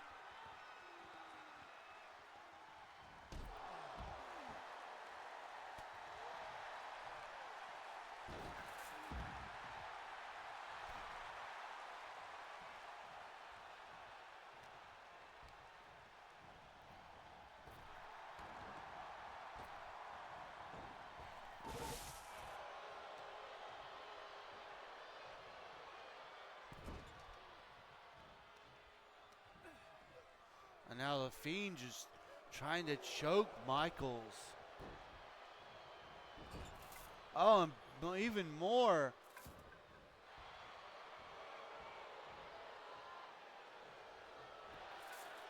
Now going for a cover. Only a 2 count. Now Michaels starting to battle back. And now Shawn Michaels and Shawn Michaels double teaming the Fiend.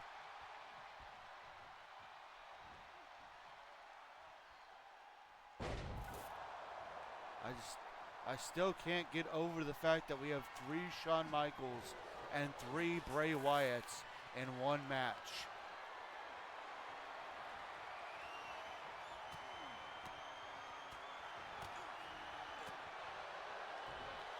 Sister Abigail by the Fiend.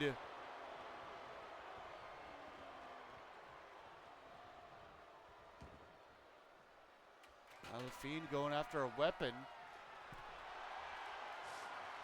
And he's got the sledgehammer. Shades of Michael's friend Triple H.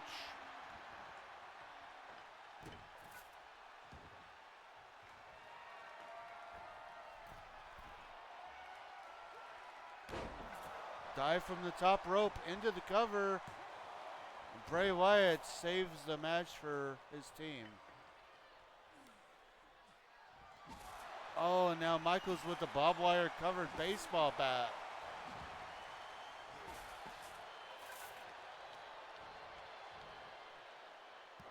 Oh, massive shot. Excuse me. Back and forth action. Bray Wyatt tags in Bray Wyatt. Mandible claw. Into the cover. And Shawn Michaels saving the matchup for his team.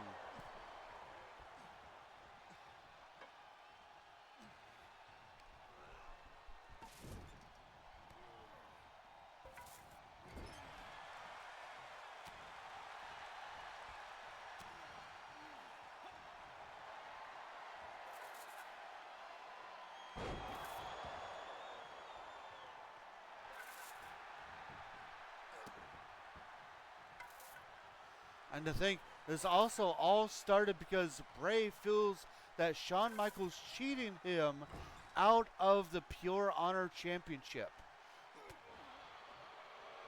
by winning. Oh, Michaels won the #1 contendership match that was down to him and Bray Wyatt. Michaels would then go on to win the Pure Honor Championship, and Bray would fail a second time to win the #1 contendership spot. And he blames Michaels for it all.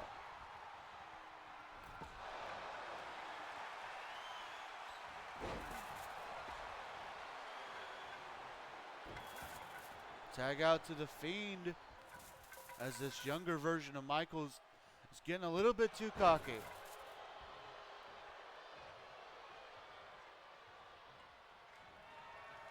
Oh. And a sledgehammer usage by the Fiend into a cover, but Shawn Michaels saves the matchup for Shawn Michaels. And now the Fiend going for perhaps a choke slam, but Michaels able to battle back.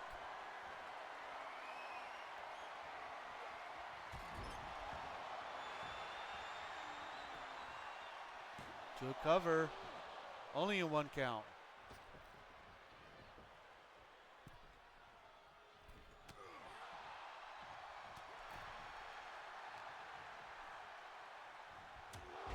Massive clothesline by the Fiend.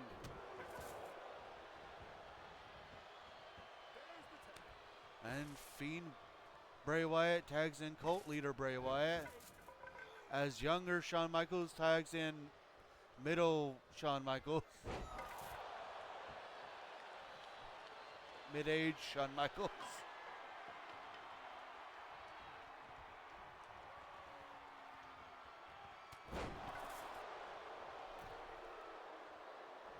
Bray going after older Michaels, but middle-aged Michaels getting advantage.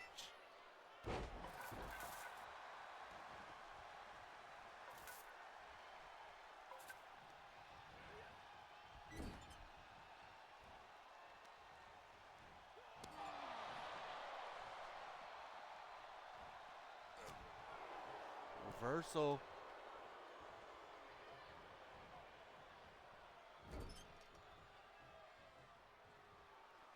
Uh-oh. Dancing away. Looking for Sister Abigail. And there it is. OG. Cult Leader with the OG Sister Abigail into the cover, but only a 2 count.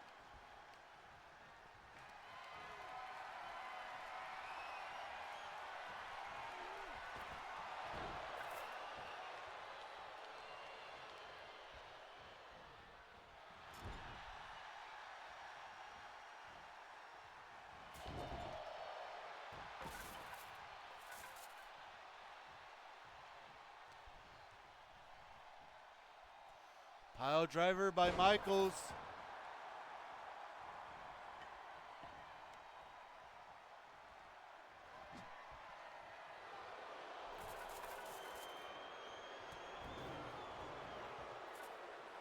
Oh no.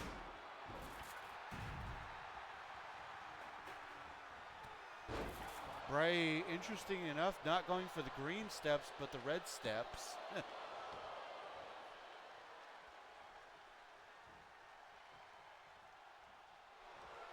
Mandible claw, attempt number 2. But no, Michaels able to get out of it.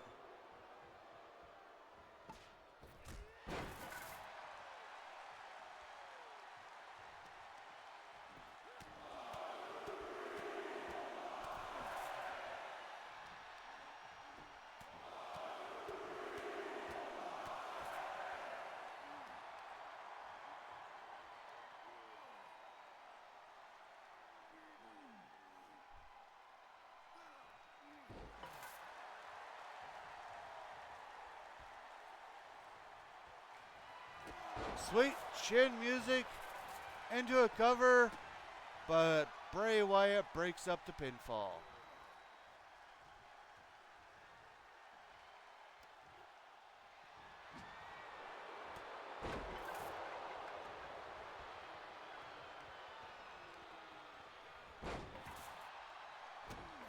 Hype indeed, I'm invested.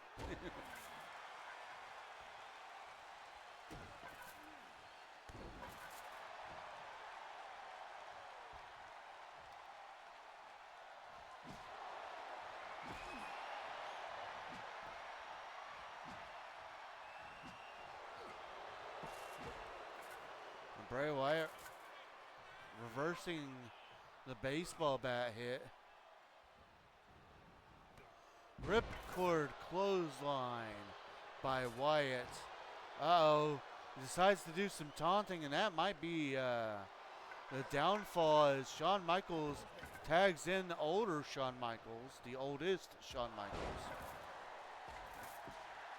Goes for that flying forearm into a cover, but this time it's the Fiend that breaks things up.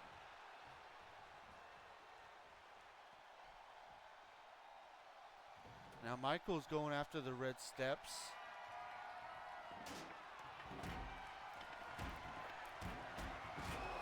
And gets hit with a baseball bat for his troubles. Oh, sweet chin music, and there's the knockout.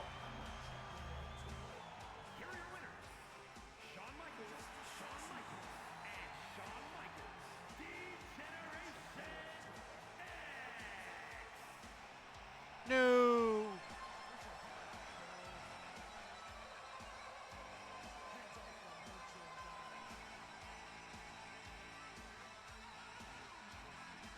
Well, this very interesting version of Shawn Michaels, and Shawn Michaels getting the victory here tonight. As soon as we have more information about this continuation of that feud, I will let you guys know. As for now, it's time to move on. We have the most for the next thing, we have JBL and Farouk, the APA versus the Headbangers. Now, if you did not know, Farouk won the number one contendership for the heavyweight championship. He originally was going to go through the members of tag team partners that Stone Cold held tag team championships with. The first one, Dude Love, said, nah, I don't want to do that again. Unless we make it a tag team match, playa. And he, instead of being Dude Love, used his Mankind gimmick and brought The Rock. So we got the Rock and Sock connection.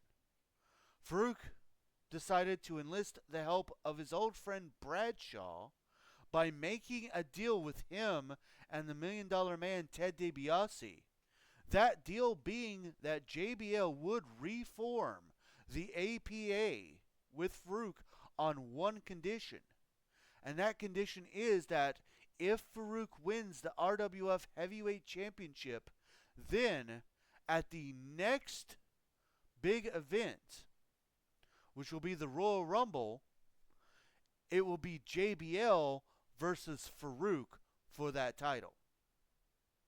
Farouk agreed, and since then, the duo have been not just going after old tag team partners, but we have gotten some of the most popular Attitude Era tag teams versus each other And that continues tonight because although neither Mosh nor Thrasher was tag team champions with Stone Cold, they were one of the most popular Attitude Era tag teams. So we continue at least the trend of Attitude Era versus Attitude Era as we have the APA versus the Headbangers coming up next.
The following contest is a tag team match set for one fall.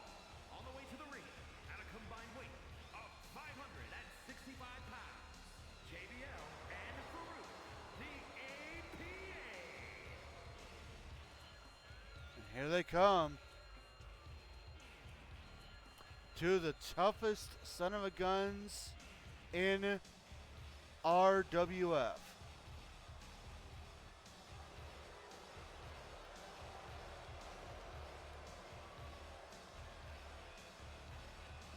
Actually, two of the toughest son of a guns in wrestling of all time. Masters of the Barroom Brawl.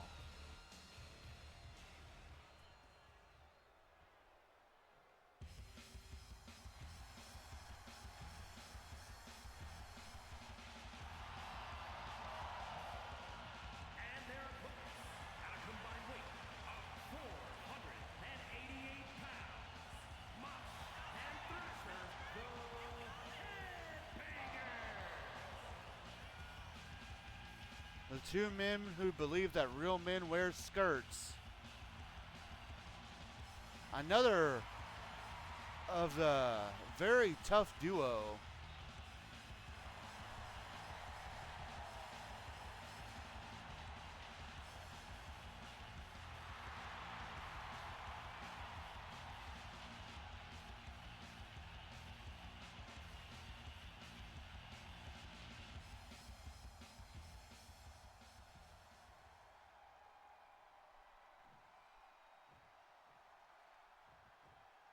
You just always got to wonder how sincere Bradshaw is with these matches. He is, shoot.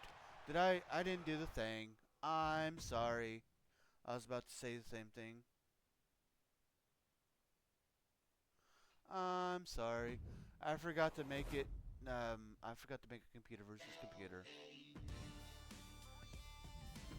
I got to redo everything now.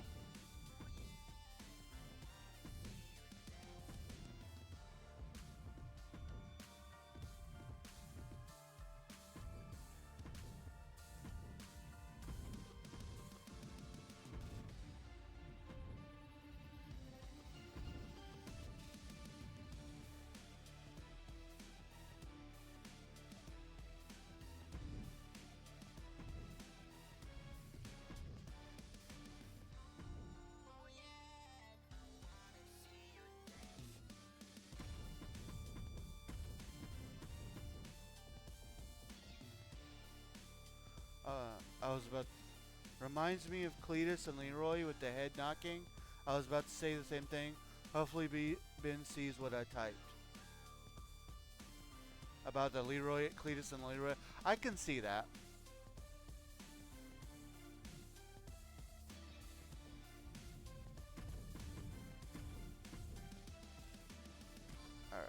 Yes. Alright, let's try this again. I'll just skip the entrances. Because you already seen the entrances.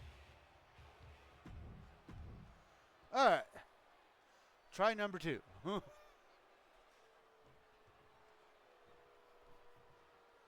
Sorry again about that.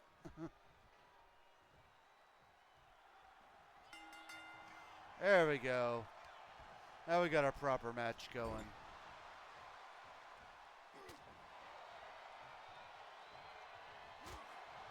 Yeah, I can definitely see that being like Leroy and Cletus.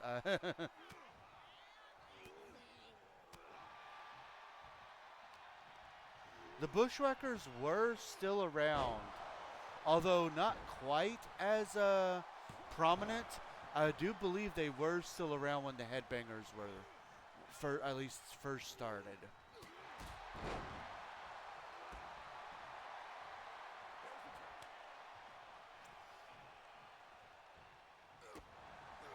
And I bring that up because I have me and Leroy and Cletus as the Bushwhackers entrance. But imagine that matchup, right? But if they were on the game, I could do Leroy and Cletus versus the Headbangers. But the Bushwhackers, I don't think I haven't seen them on a video game in a while. Talk about dream match.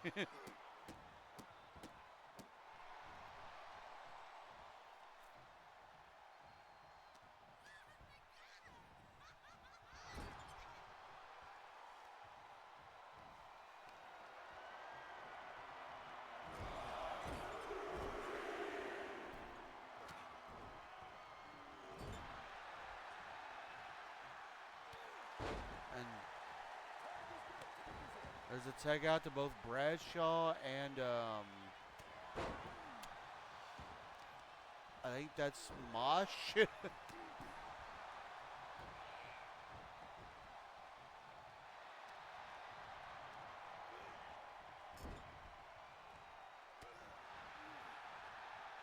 Now I actually don't know which one is Mosh and which one is Thrasher.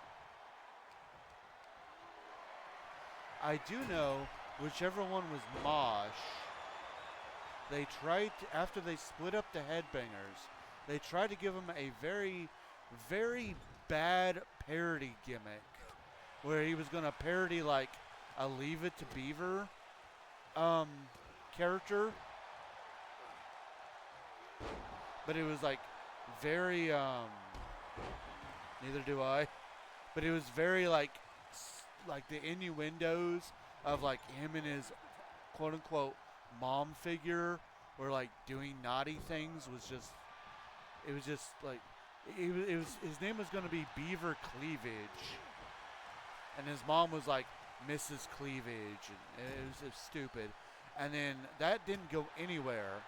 And then I want to say after that, he became Repo Man.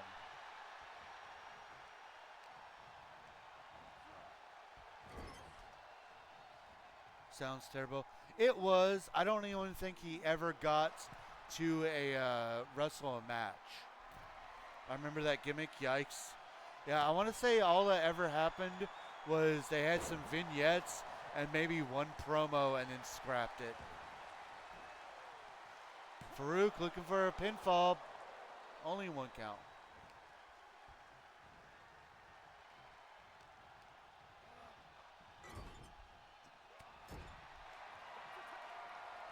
Tag back out to Bradshaw. Uh-oh. Assisted powerbomb coming up.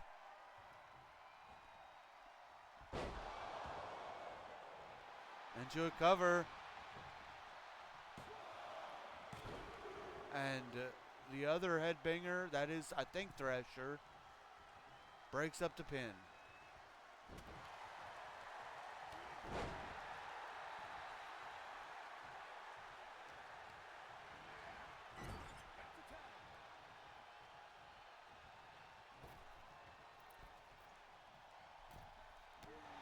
Double team action by the APA.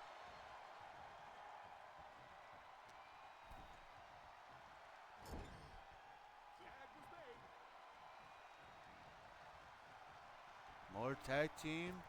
Up and down.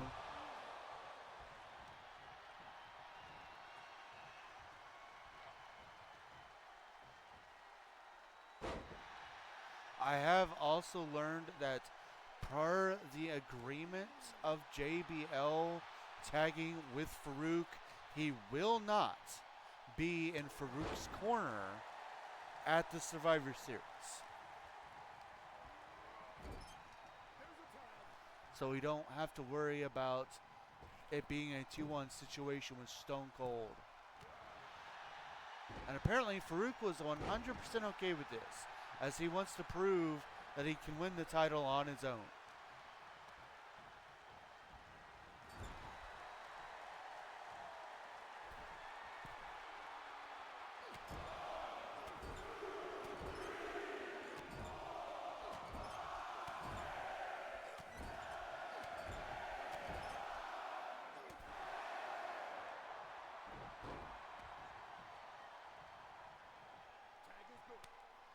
As a tag out to Thrasher, I'm guessing.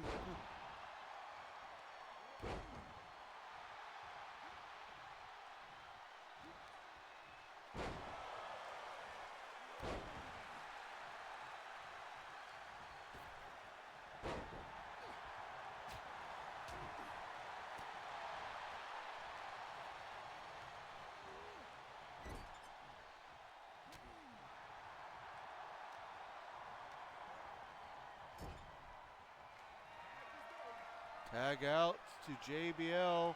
Oh, going for that double powerbomb again.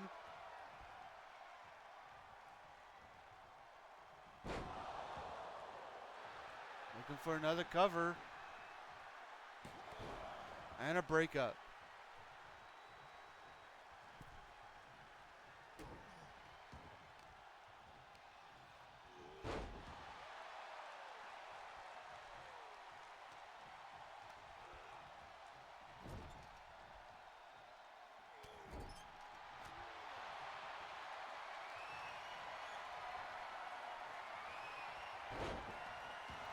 DDT.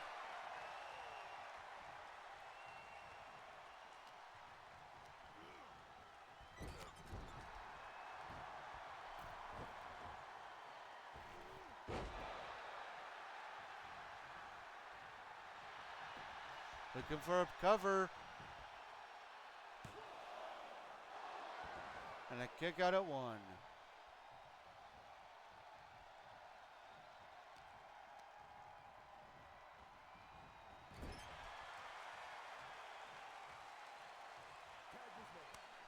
A tag out to Farouk.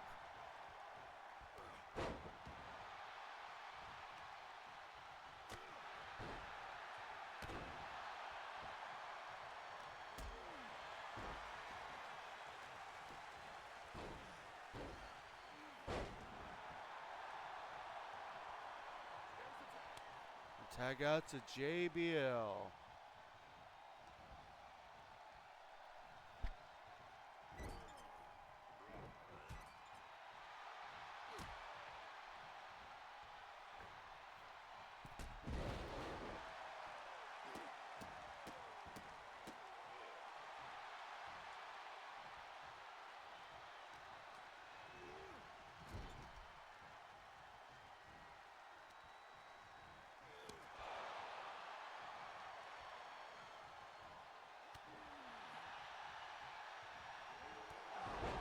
Clothesline from hell, out of nowhere, into the cover, and a kick out at 2.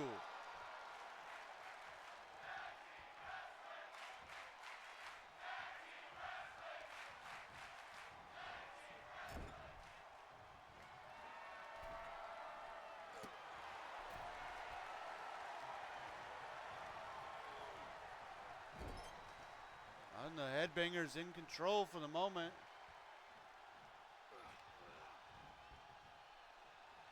Oh, reversal by JBL. tag out to the other headbanger as JBL looks for a weapon and pulls out a table.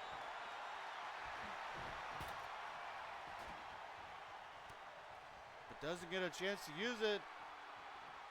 Burning hammer, and there's the knockout. Here are your winners, Mosh and Thrasher, the Headbangers.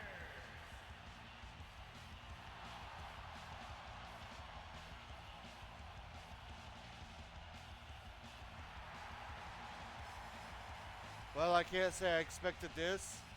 Same. 100% same.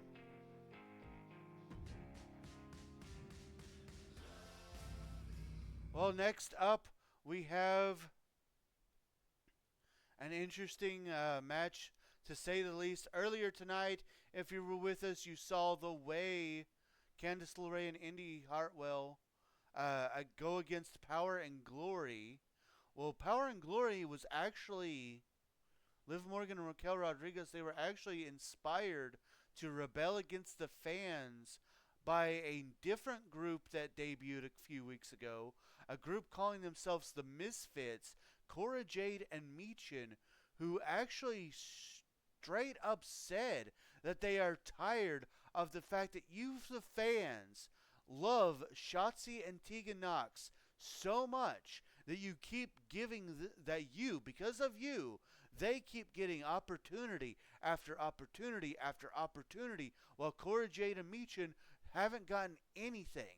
They haven't had a chance to show what they can do, and they deserve to be in the spotlight and have your admiration. Well, it's time tonight for them to put up or shut up, because coming up next, the Misfits are in tag team action against Shocks.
The following contest is a tag match set for one fall. On the way to the ring, Cora Jade and Meechin, the Misfits. And here they come, the self-proclaimed Misfits. Said that they're done trying to impress the fans. It's time that they take what's rightfully theirs. They kind of started this whole movement against the fans of RWF. They said they are tired of people like Shotzi and Tegan Knox, as if I'd vote for anyone else.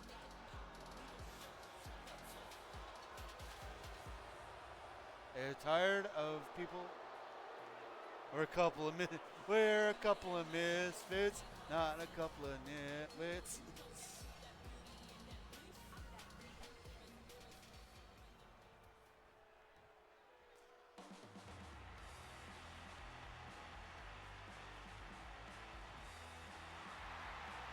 And their opponents, the team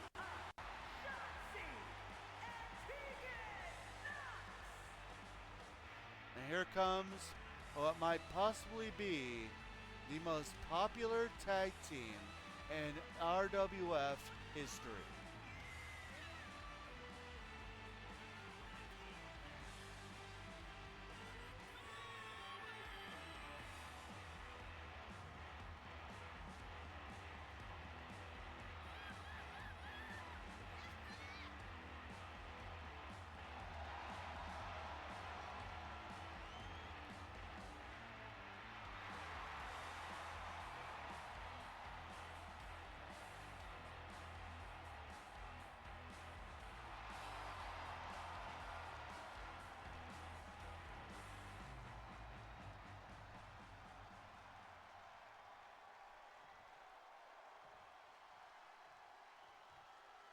Ladies and gentlemen, I have received some news about Bray Wyatt and Shawn Michaels.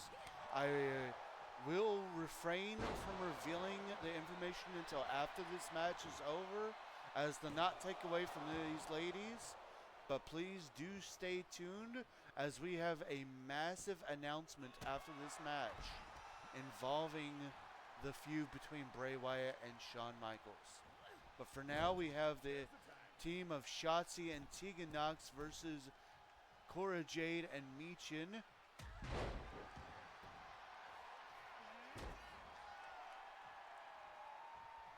Shotzi and Tegan Knox have tried to come back, saying that they never asked for the fans' respect or cheers. They love the fans. They do what they do for the fans. And if the fans want to cheer them, well, that's just an extra bonus.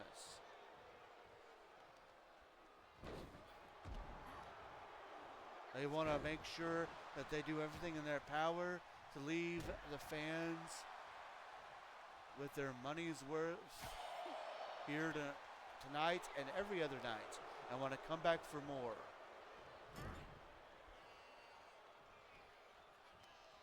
Tegan Knox in the ring here with Cora Jade. Enziguri there by Jade.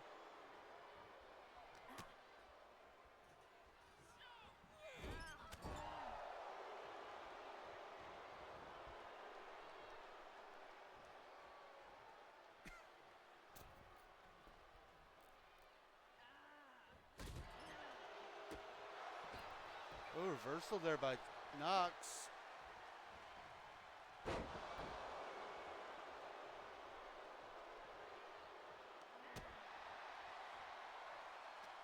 Back and forth action between these ladies.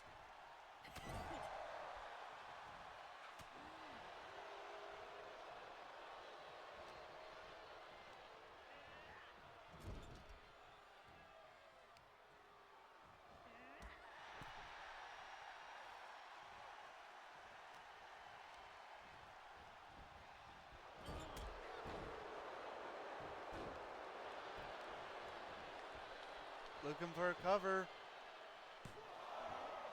Only a one count.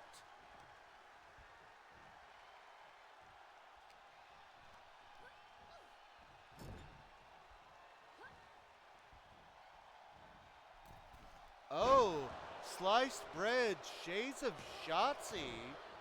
Perhaps trying to mock Shotzi there.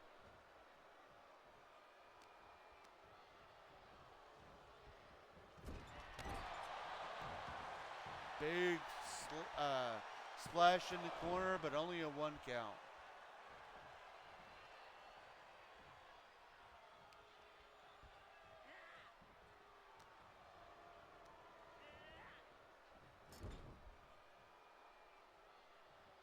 Ooh, one of my favorite move names, sliced bread.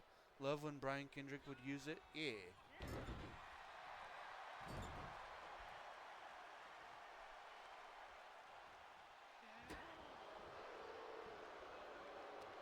I think technically that version he called the sliced bread number 2 or whatever, but it's whatever. I just like saying sliced bread. Although when Shotzi does it, I've always said shiranagi, because that's like the Japanese name for it or something like that. but I might just call it sliced bread. Tag out to Meechin. Hurricanrana by Tegan Knox.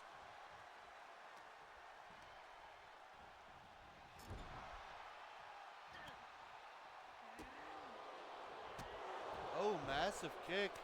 Tag back out to Cora Jade, and there's the tag to Shotzi.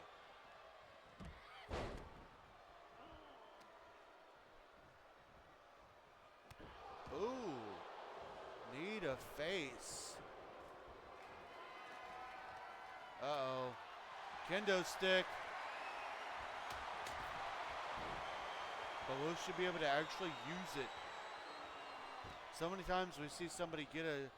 Oh, yep, she got to use it.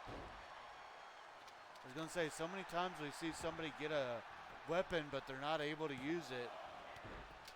Pinfall being broken up.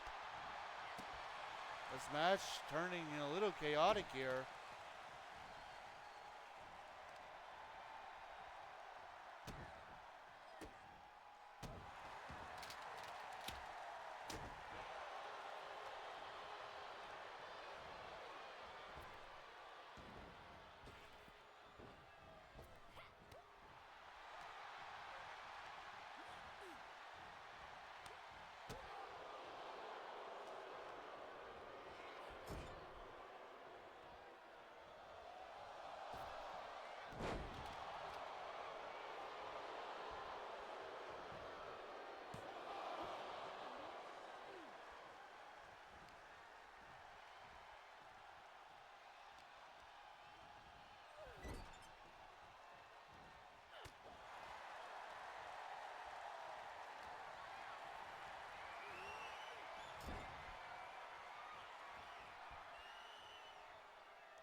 Shotzi in control, grabbing a kendo stick again, but misses.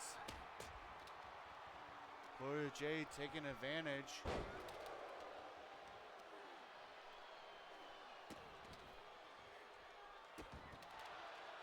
Massive shots there by Jade.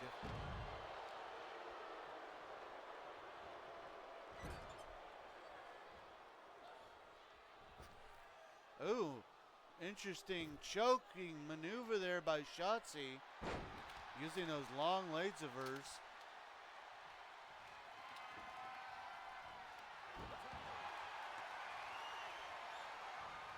Tagged out to Meechin.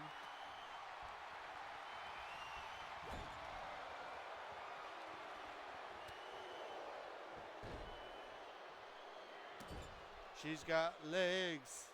And she knows how to use them. Wee! And miss.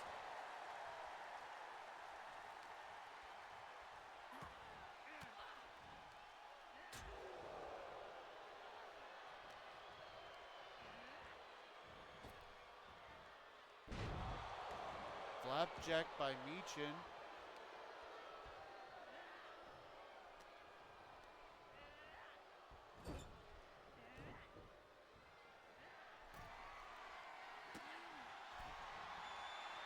Meechin, this new attitude of hers, she's even turned her back on the OC and her mentor AJ Styles, claiming that his teaching has gotten her nowhere. Tag back out, double team, oh, massive combination of kicks. Into a cover, and Cora Jade breaks the pin up.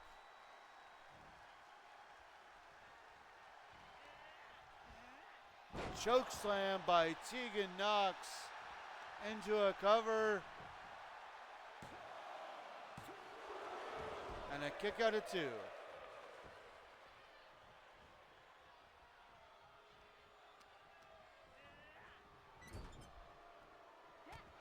I saw a sign in the crowd that says Jade says she's better than you. You can definitely say that again.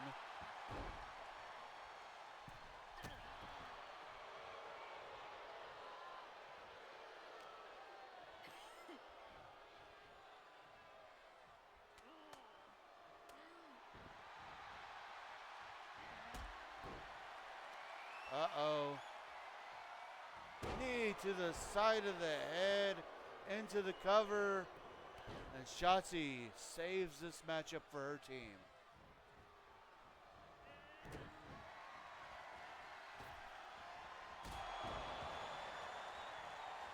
Shiniest Wizard into the cover. Oh, and 2.99999, as my hashtag wonderful wife would say. Tag out to Shotzi. So many colors of hair and different hairstyles in this match. There was the sliced bread, and there's the victory.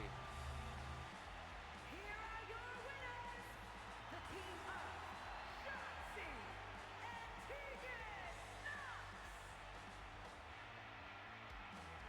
Knox. Woo! Shocks getting some retribution here tonight. Getting the victory. And what a way for them to end this Christmas season with a massive victory.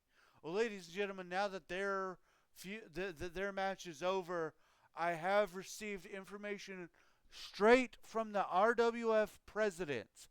Apparently, he has gone to Bray Wyatt, and he has had a bit of a conversation with him and Michaels. There was some terms that had to be agreed upon. Both parties have agreed upon it, and on the 31st Survivor Series War Games, Shawn Michaels will put the Pure Honor Championship on the line against Bray Wyatt. The conditions, however, that have been asked upon. Number one, no matter win or lose, Bray must return Michaels to his regular self at the end of all this. Number two, and this was requested by Bray, the purest version of Michaels must face the darkest version of Bray.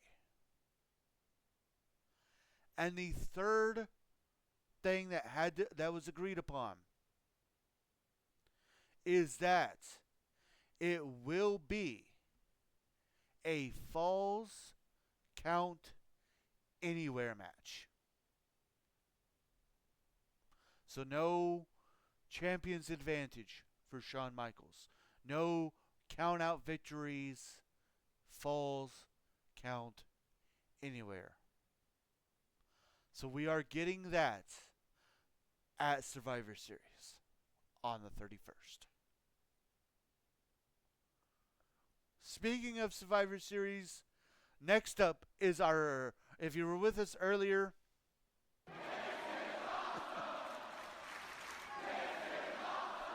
thank you.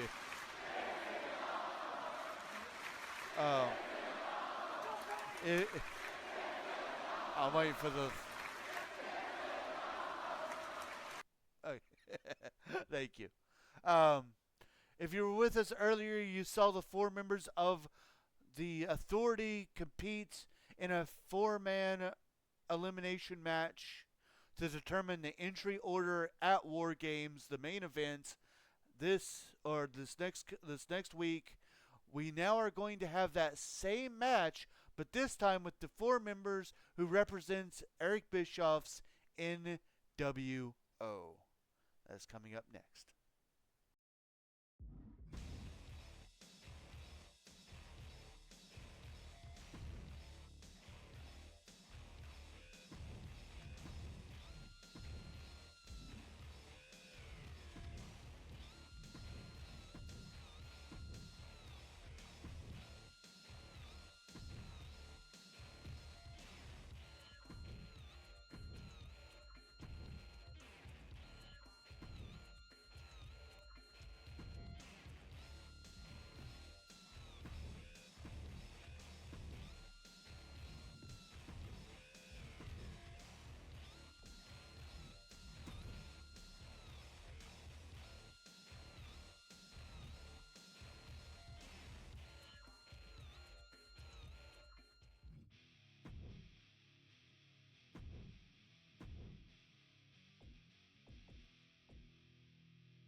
he comes, the man who will have to defend his title before he enters War Games.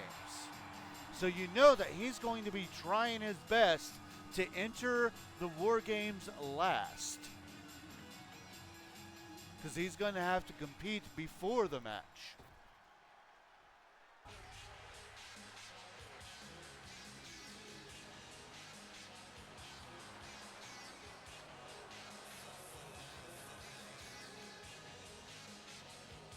And his opponents, first representing the NWO from Miami, Florida, weighing in at 280 pounds, one half of the NWO Men's Tag Team Champions,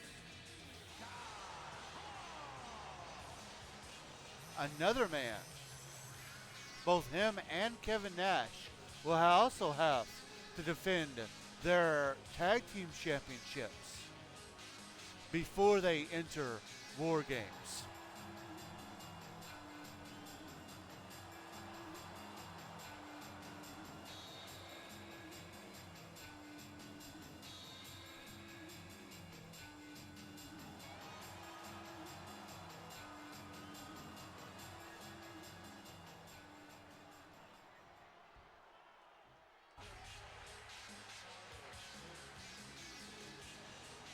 This is one of those matches where I hope you don't mind this song. Ayo. representing the NWO from Detroit, Michigan, weighing in at 328 pounds, one half of the NWO Men's Tag Team Champions, Kevin Nash. Ayo.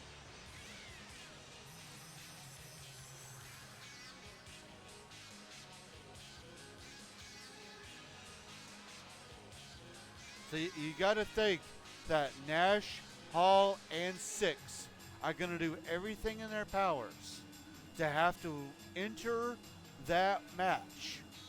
But also think about this. Hogan, Hall, and Nash have competed in a War Games match in WCW. They also know what they're stepping into.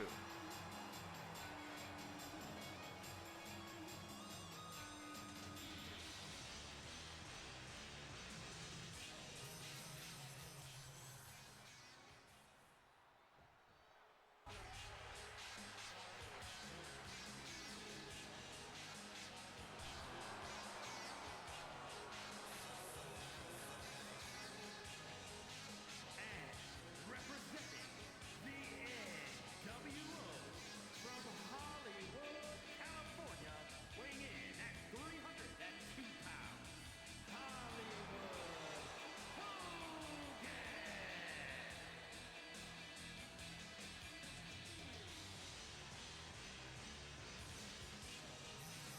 And here comes, I don't know if you'd really call him the leader since Eric Bischoff is technically the leader, but definitely considered the second in charge. The man who turned his back, so to speak, on the fans, getting rid of the red and yellow and redonning the black and white. Former RWF heavyweight champion. Though he won that title through very, very questionable means.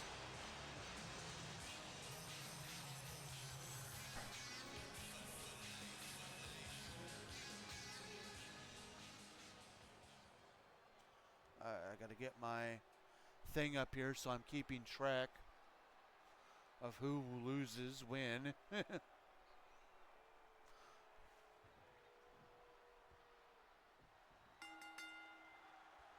And this match is underway. The same as before with the Authority. You can only win by pinfall or submission inside the ring. When you get pinned or submit, you go to the back and you are no longer a part of this match. the first man, Randy Orton. The first Hulk Hogan. Oh, you guys crack me up. First person who gets pinned or submitted, the first person who loses will start the match out for the NWO. And so on and so forth. Also keep in mind, again, that the Authority has the advantage, which means that although the match starts one-on-one, the Authority will get the first person that is let out of a cage, meaning it will be a 2-on-1 match until the NWO finally gets to have another one of their members released into the cage.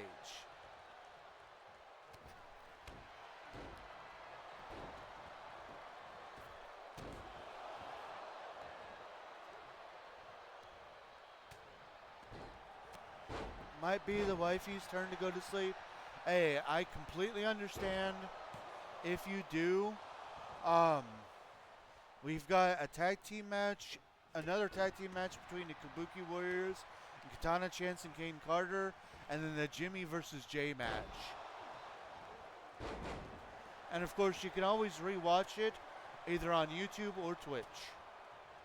Either way, if you do go to sleep, I hope you have a very good night.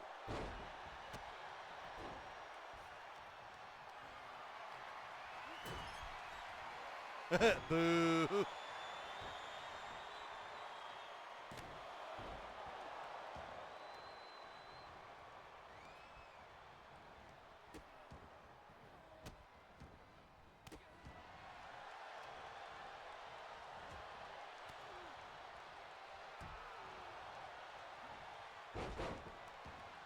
Good night.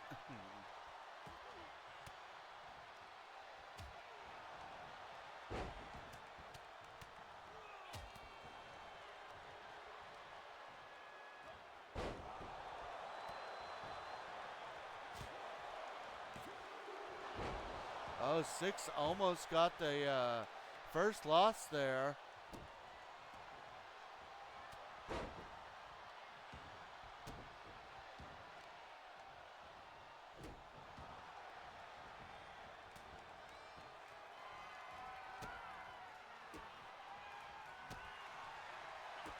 Call you Hollywood. Hey, 6 looking for a victory. Kick out of 2. Your acting skills are both bad. I got myself future role in Spider-Man.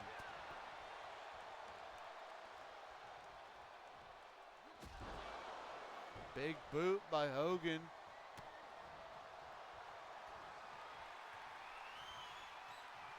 Uh-oh, Nash looking for the jackknife powerbomb. He hits it into the cover.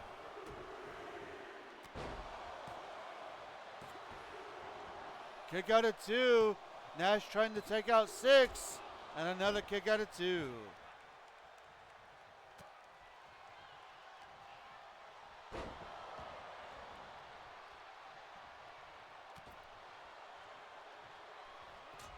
Oh, right to the mommy daddy button. And into a cover after the low blow. Only a 2 count.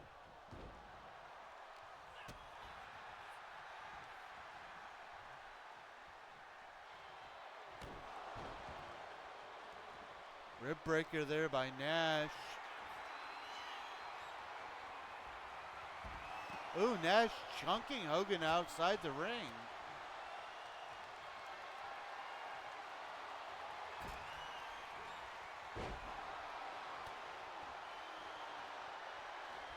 Oh, 6 with the buzzkill. And Nash able to get out of it.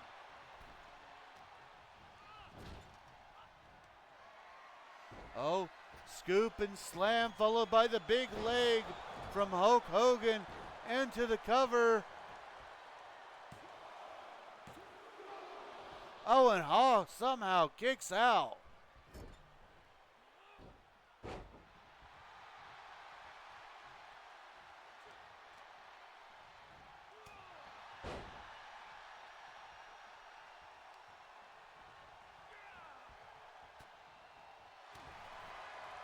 Oh, Six going for our buzzkill again.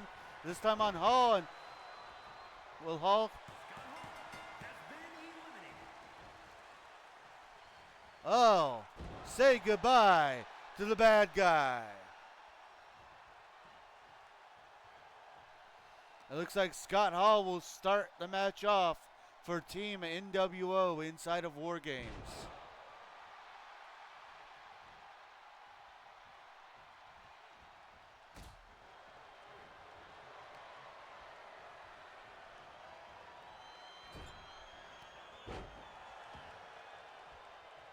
Looks like Nash is not happy about that at all, as he now targets Six for a little bit. I'm sure they were all hoping that Hogan would be the first one to lose.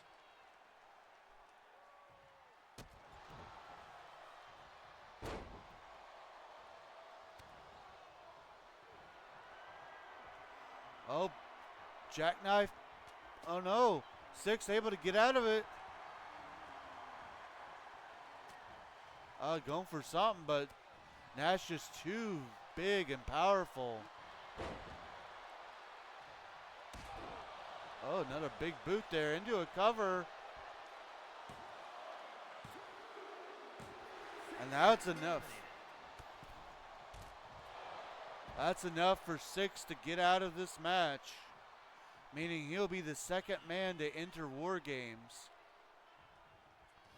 And it's down to Hogan and Nash. Hopefully we don't get another finger poke of doom.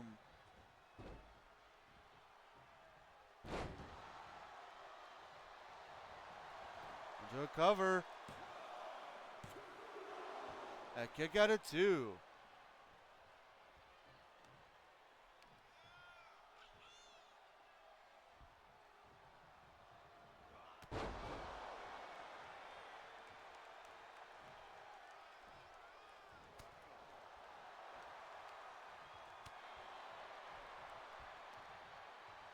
Big sidewalk slam by Nash.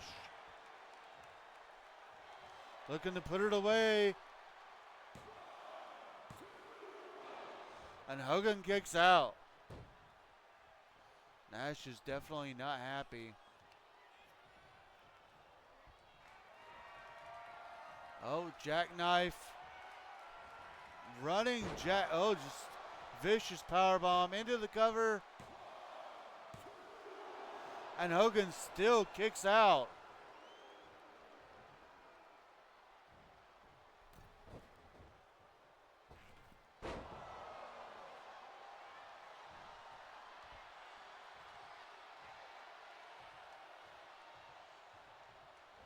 Nash trying to figure out what he needs to do to put Hogan away. Meanwhile, Hogan starts taking over.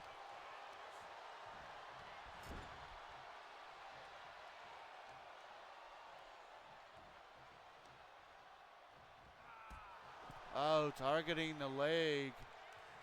Careful, he might tear a quad again. Oh no, big leg drop.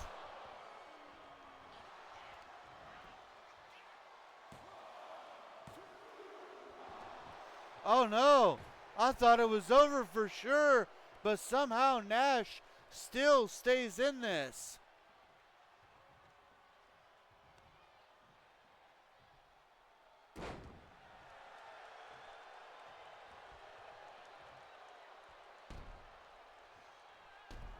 Massive elbows. Oh, a little disrespect there by Hogan. Into a cover. And there it is.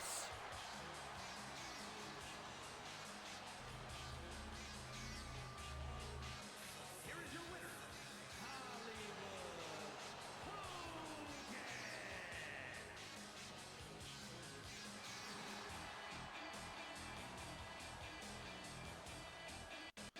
Shane versus Kevin would be a quad's worst nightmare. You're not wrong. And well, there you have it. Probably the only member of the NWO that really didn't need the last spot earns the last spot. Ladies and gentlemen, I have another announcement for you guys. I love how Randy Orton and Hulk Hogan won. Cletus and Leroy are happy, right? Um, Again, per RWF president, um, we are going to have a traditional 4-on-4 elimination tag team match at the Survivor Series.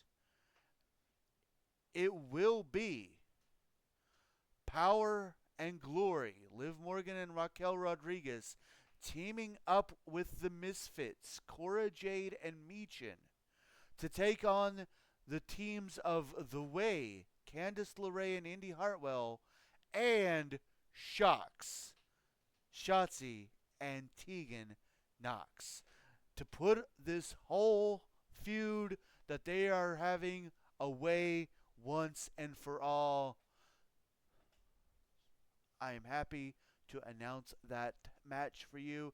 Coming up next, we have a tag team match between the Kabuki Warriors and Katana Chance and Kaden Carter. Now, this is a non-tag team title match. The Kabuki Warriors will get their title shot at Survivor Series.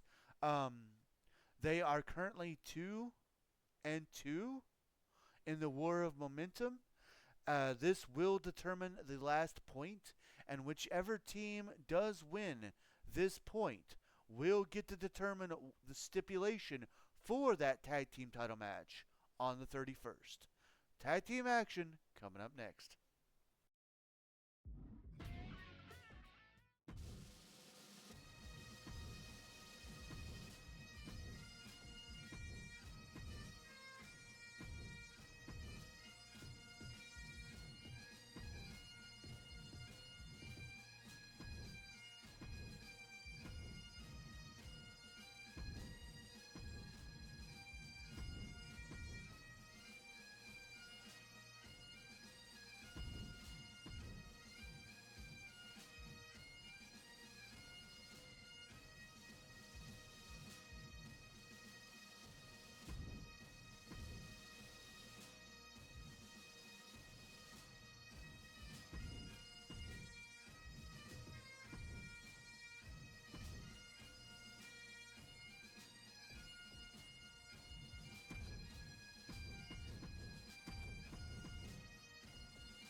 This is our semi-main event of the evening.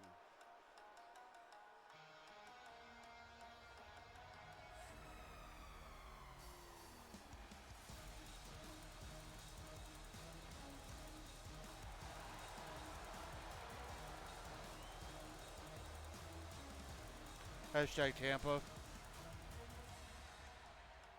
The following contest is a tag match set for one fall.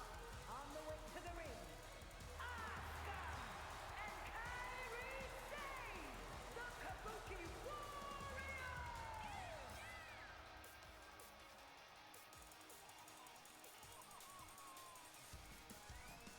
Hey, I can't do much for you guys for Christmas, but I can do that, and I figured Tampa was the closest place to where you guys actually live.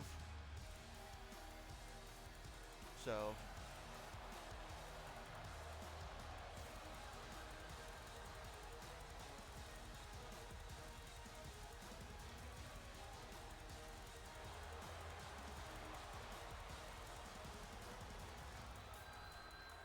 it is a great present. Here are the number one contenders for the RWF Women's Tag Team titles.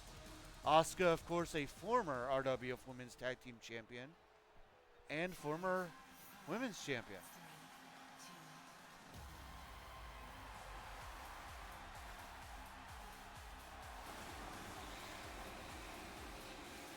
And their opponents, the team of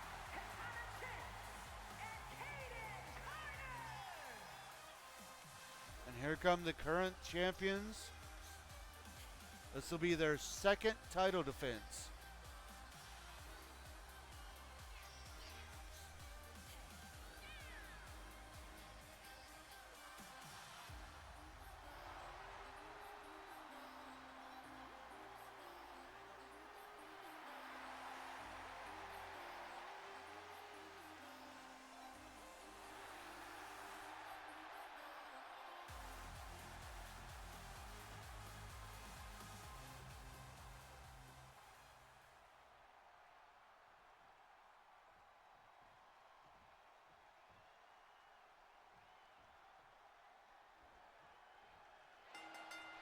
As match is underway, Asuka starting things off. As I was saying earlier, former RWF Women's Tag Team Champion, former RWF Women's Champion, and still currently the only woman to have held both the Tag Team and Women's Championship at the same time.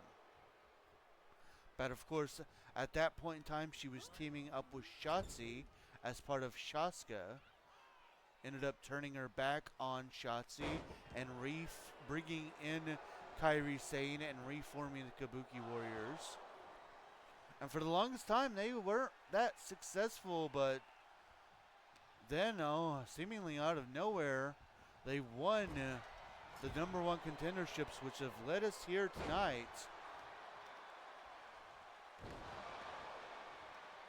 Of course, this is all about right now the war of momentum. Each of these ladies have gotten 2 points in the war of momentum for their team. It is currently at this is the stalemate match, the rubber match, if you will. The winning team will get to pick the stipulation for the tag team title match at Survivor Series.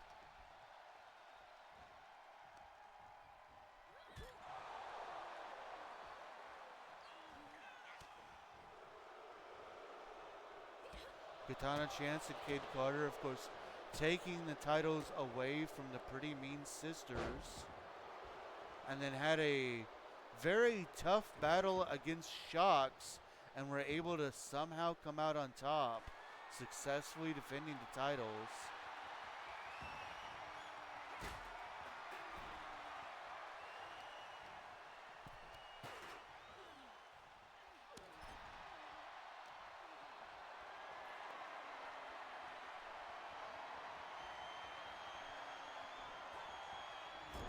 Carter just manhandling Asuka there. I guess I should say woman handling.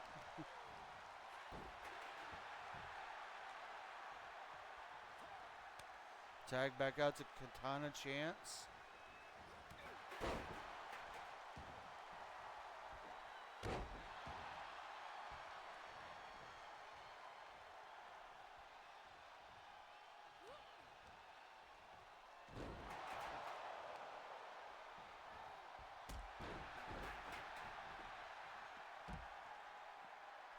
I will say I'm actually really happy they put Kairi Sane into the match, into the game. Even though she's a DLC, I'm really happy they did. Come on, Asuka, even though you betrayed Shotzi. Oh, massive. That's why they call it high risk. It does not always mean high reward. And there's an armbar. I'm happy to see her here too.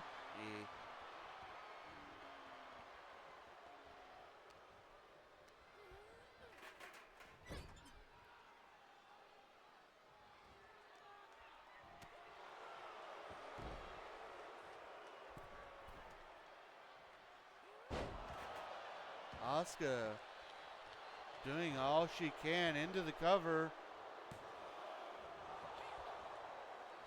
Kick out at 1. Carter was right there just in case. Tag out to Sane.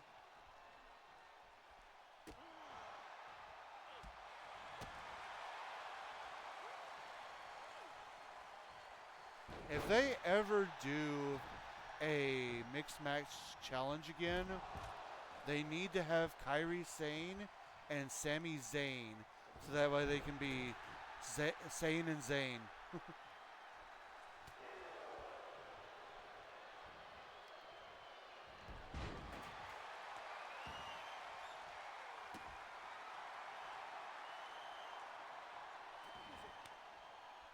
The tag out. Caden Carter. That would be an epic team, right?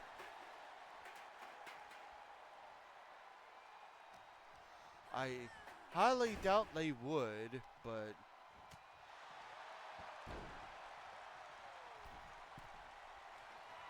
I think the only reason they did that was for some sort of internet thing. Some sort of publicity stunt. And when it didn't quite get the reaction they were wanting out of it.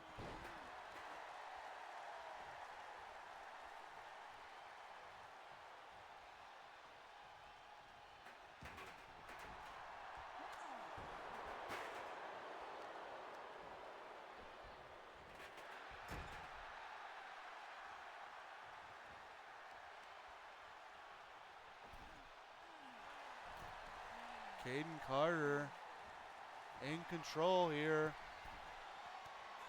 Oh, springboard Hurricanrana. And there's a tag to Katana Chance.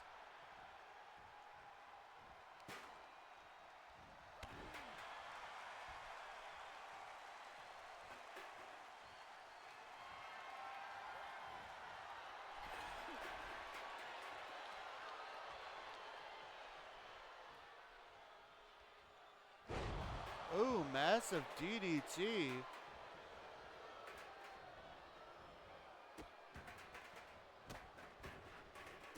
Excuse me, oh, I need to take a hit off my asthma inhaler.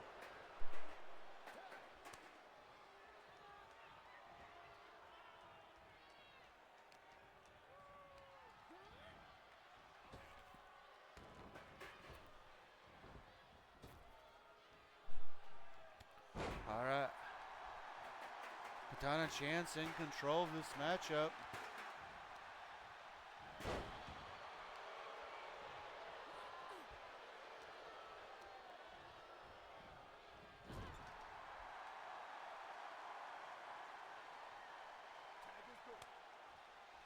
Tag out to Caden Carter.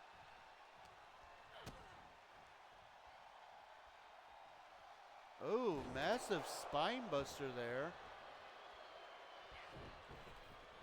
Working over not just the spine, but the arm as well. And the leg.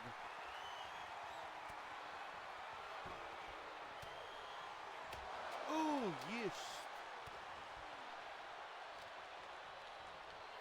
Those throwing shots, man, always look so painful.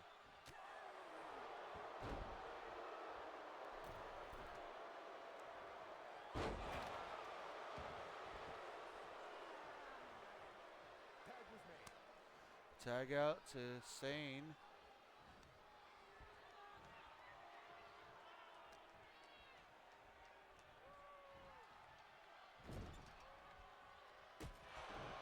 Oh.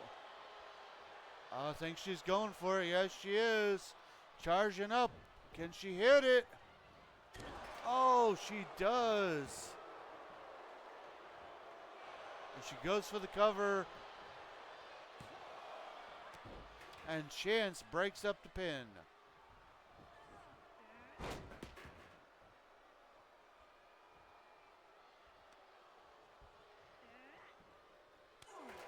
Oh, massive shot there.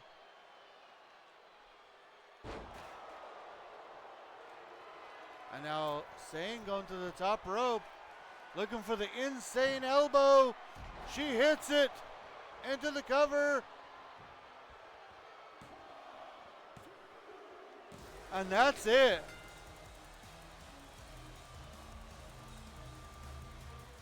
Here are your winners, Asuka and Kairi Sane, the Kabuki Warriors.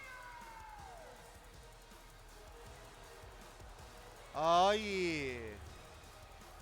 The Kabuki Warriors get the last point in the war of momentum, which means that they, fitting that Asuka's music plays, that means now go rejoin Shotzi.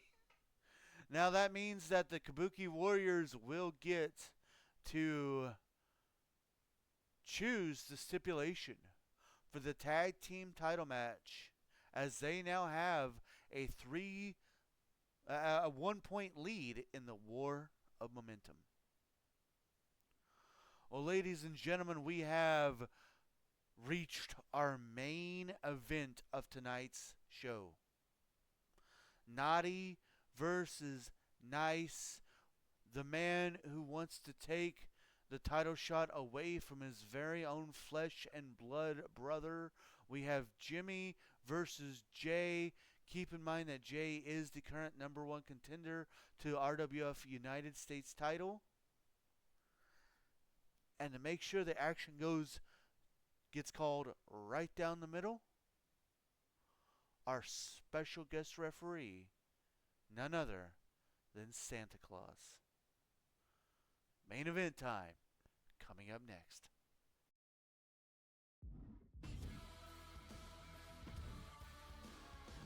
The Empress of Tomorrow.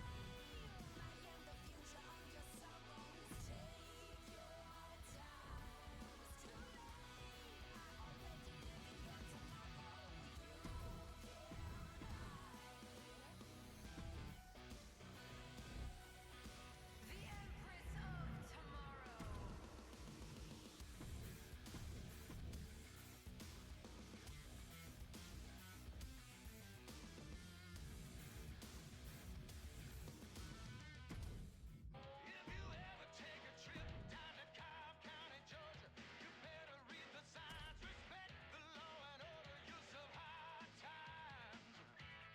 You'll be serving high.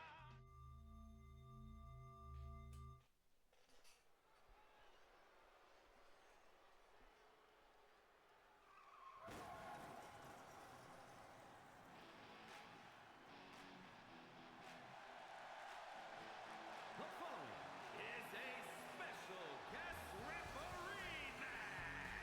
Please welcome the special guest referee for this match, Mick Foley. Well, there he is, good old Saint Mick, Santa Claus himself, here to be the referee for this match.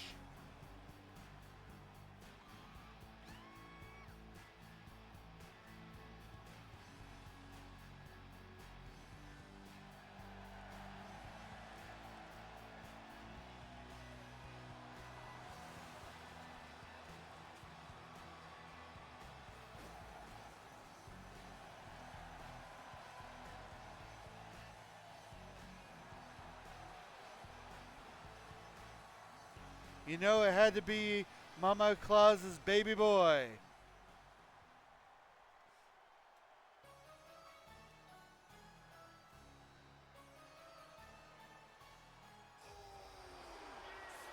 And the participants, first, representing the Bloodline, from San Francisco, California, weighing in at 251 pounds, Jimmy Uso.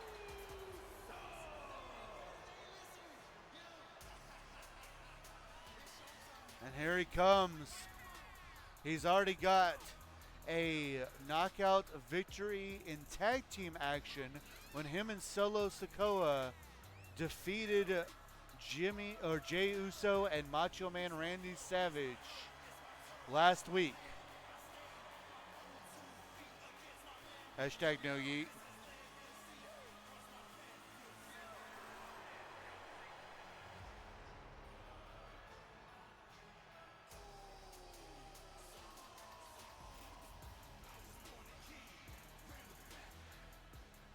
Dressed in Candy Cane colors.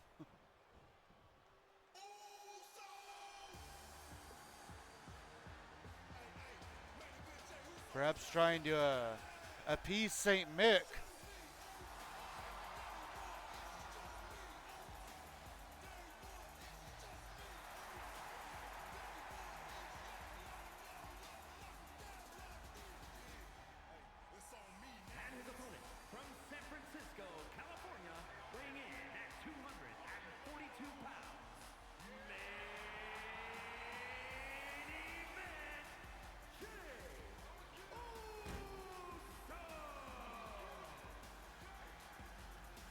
Here comes the current #1 contender for the RWF United States title. Ended up getting challenged by the Bloodline, his own actual brothers, Solo Sikoa and Jimmy Uso. Got the surprise of a lifetime when the champion, Macho Man Randy Savage, helped him out by teaming with him. Despite that, they did go on to lose that tag team match. Of course, since he turned his back on the Bloodline, Jimmy wants Jay to not have any success here in RWF.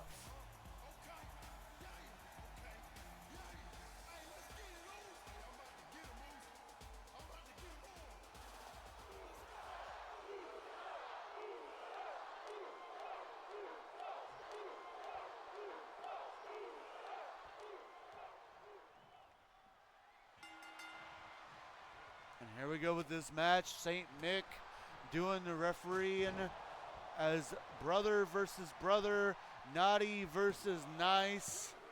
Looking for an early victory and an early 2 count.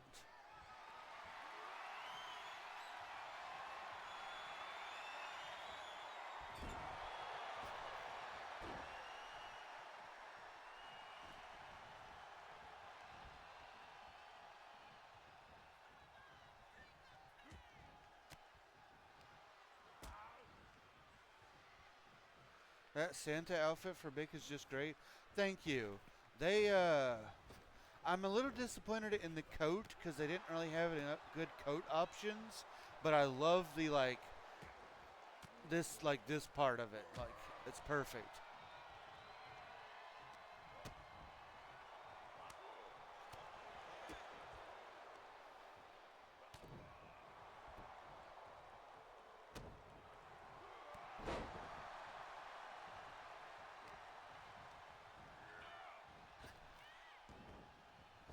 Jay trying to go to work, super kick. Trying to put his own brother away.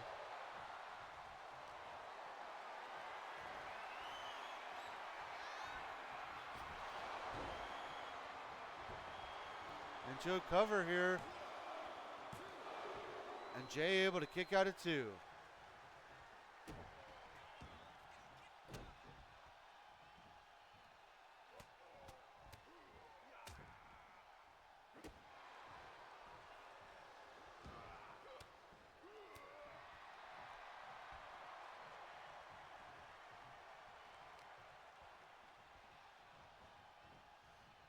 Jay in control of this match right now.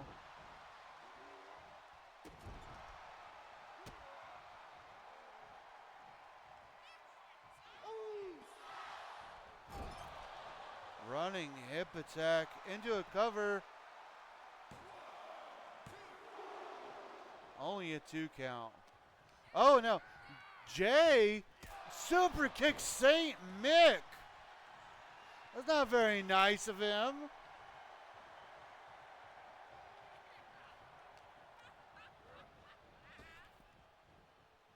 Samoan drop by Jimmy Uso.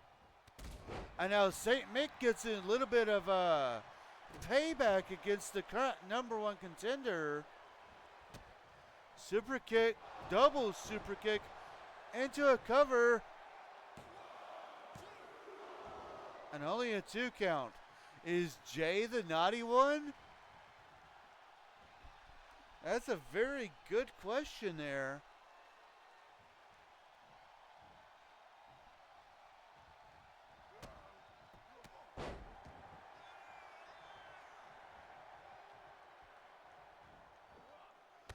Dive to the outside.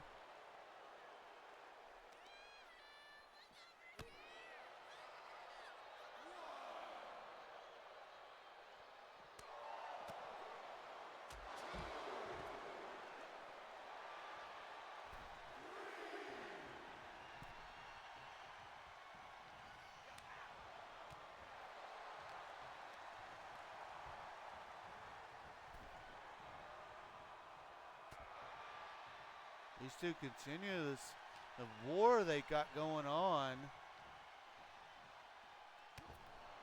Already a better match than their WrestleMania match. Cover by Uso. Foot on the rope, and St. Mick did catch it. He calls off the pinfall.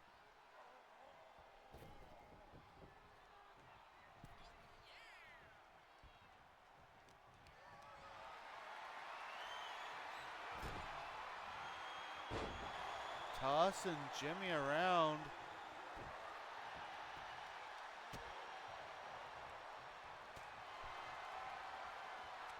Oh, looks like we got a little bit of we got a war going on here. I forget what this is actually called.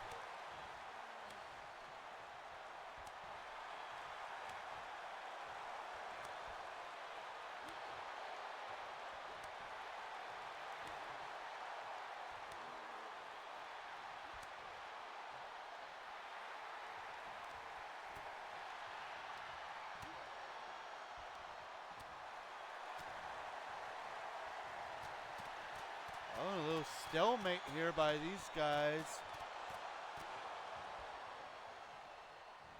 Fists of Fury. Now Jay lighting his brother up. Perhaps looking for the Uso splash. He hits it into the cover. And a kick out of 2.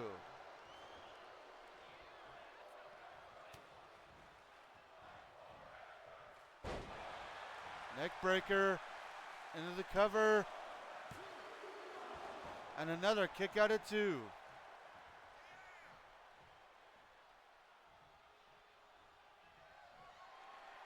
And now Jay back to the top rope. Another Uso splash into the cover. And there it is. Here is your winner, main event, Jay Uso.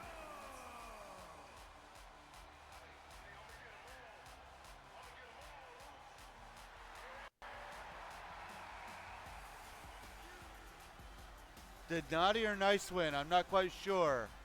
I don't know if I know, honestly. But I do know that we just had ourselves one heck of a great main event. And with that, that has been tonight's show. I hope you guys have enjoyed this very special Christmas edition of the Rabit Wrestling Federation. Best Christmas episode of any show. Do keep in mind that tomorrow we will not have Pokemon Sword. Pokemon Sword will not be airing at all this week. Instead, we're going to be doing Deltarune, and then we're going to be done until Thursday. So, we're not going to be live for either Christmas Eve or Christmas Day. So, but we will be live tomorrow at 7 p.m. Central Time with Deltarune. So I hope you guys will enjoy, or not enjoy, will join me for that. Since it is a little bit later, I'm not going to do any rating. Let's go ahead and get into our commands, though. As always, we are sponsored by our Lord and Savior, Jesus Christ. He has blessed both me and my wife very greatly. We want to make sure that we return his blessings by giving him all of the honor, glory, credit, and praise that he rightfully deserves. We also want to say a huge thank you. Thank you to everybody that joins us today. It means so much to me that you guys take time out of your busy days to come and hang out with me. I also, of course, want to say thank you to our supporters. starting with my hashtag wonderful wife, Firebird10, our amazing friends Nick and T, um, our subscriber, Dylan Taylor 4, uh, the two guys who have bought me video games, Sean and Steve, and of course the digital artist responsible for our artwork, Zfire Incorporated. Thank you guys again so much for everything. Discord. We have one of those. If you have not joined our Discord, feel free to grab that link and join us over on Discord. We have tons of chat rooms. That's where the wrestling results are posted. That's where important announcements are had, discussions are done, and we just love to see you there. Also, if you guys need a new you to start the new year off with, then good night. Feel free to grab this link and join us over on, or join my wife and her Mary Kay business. She is a Mary Kay consultant. Feel free to grab that link to browse all the wonderful items that Mary Kay has. And if you have any questions, don't be afraid to ask her, as she will be more than happy to give you any information that she can. YouTube. We have one of those as well. If you guys would like to check out some of our past live streams, or of course watch this one or anything else, feel free to grab that link and join us over there. Since it is all free, I do ask that you give the channel a subscribe, give the videos a like, and a comment. Comments are good for the YouTube algorithm. If highlight videos are more your thing, then you can grab that link and join us over on TikTok while it still lasts. Again, I ask, please give the videos or give the channel a follow, give the videos a like and a comment. Last but not least are ways that you can help support the stream if you would like to do so. Keep in mind that nothing is ever required, but everything is very much appreciated. With that, I like to say Merry Mario to all of you, and I hope all of you have a very good night.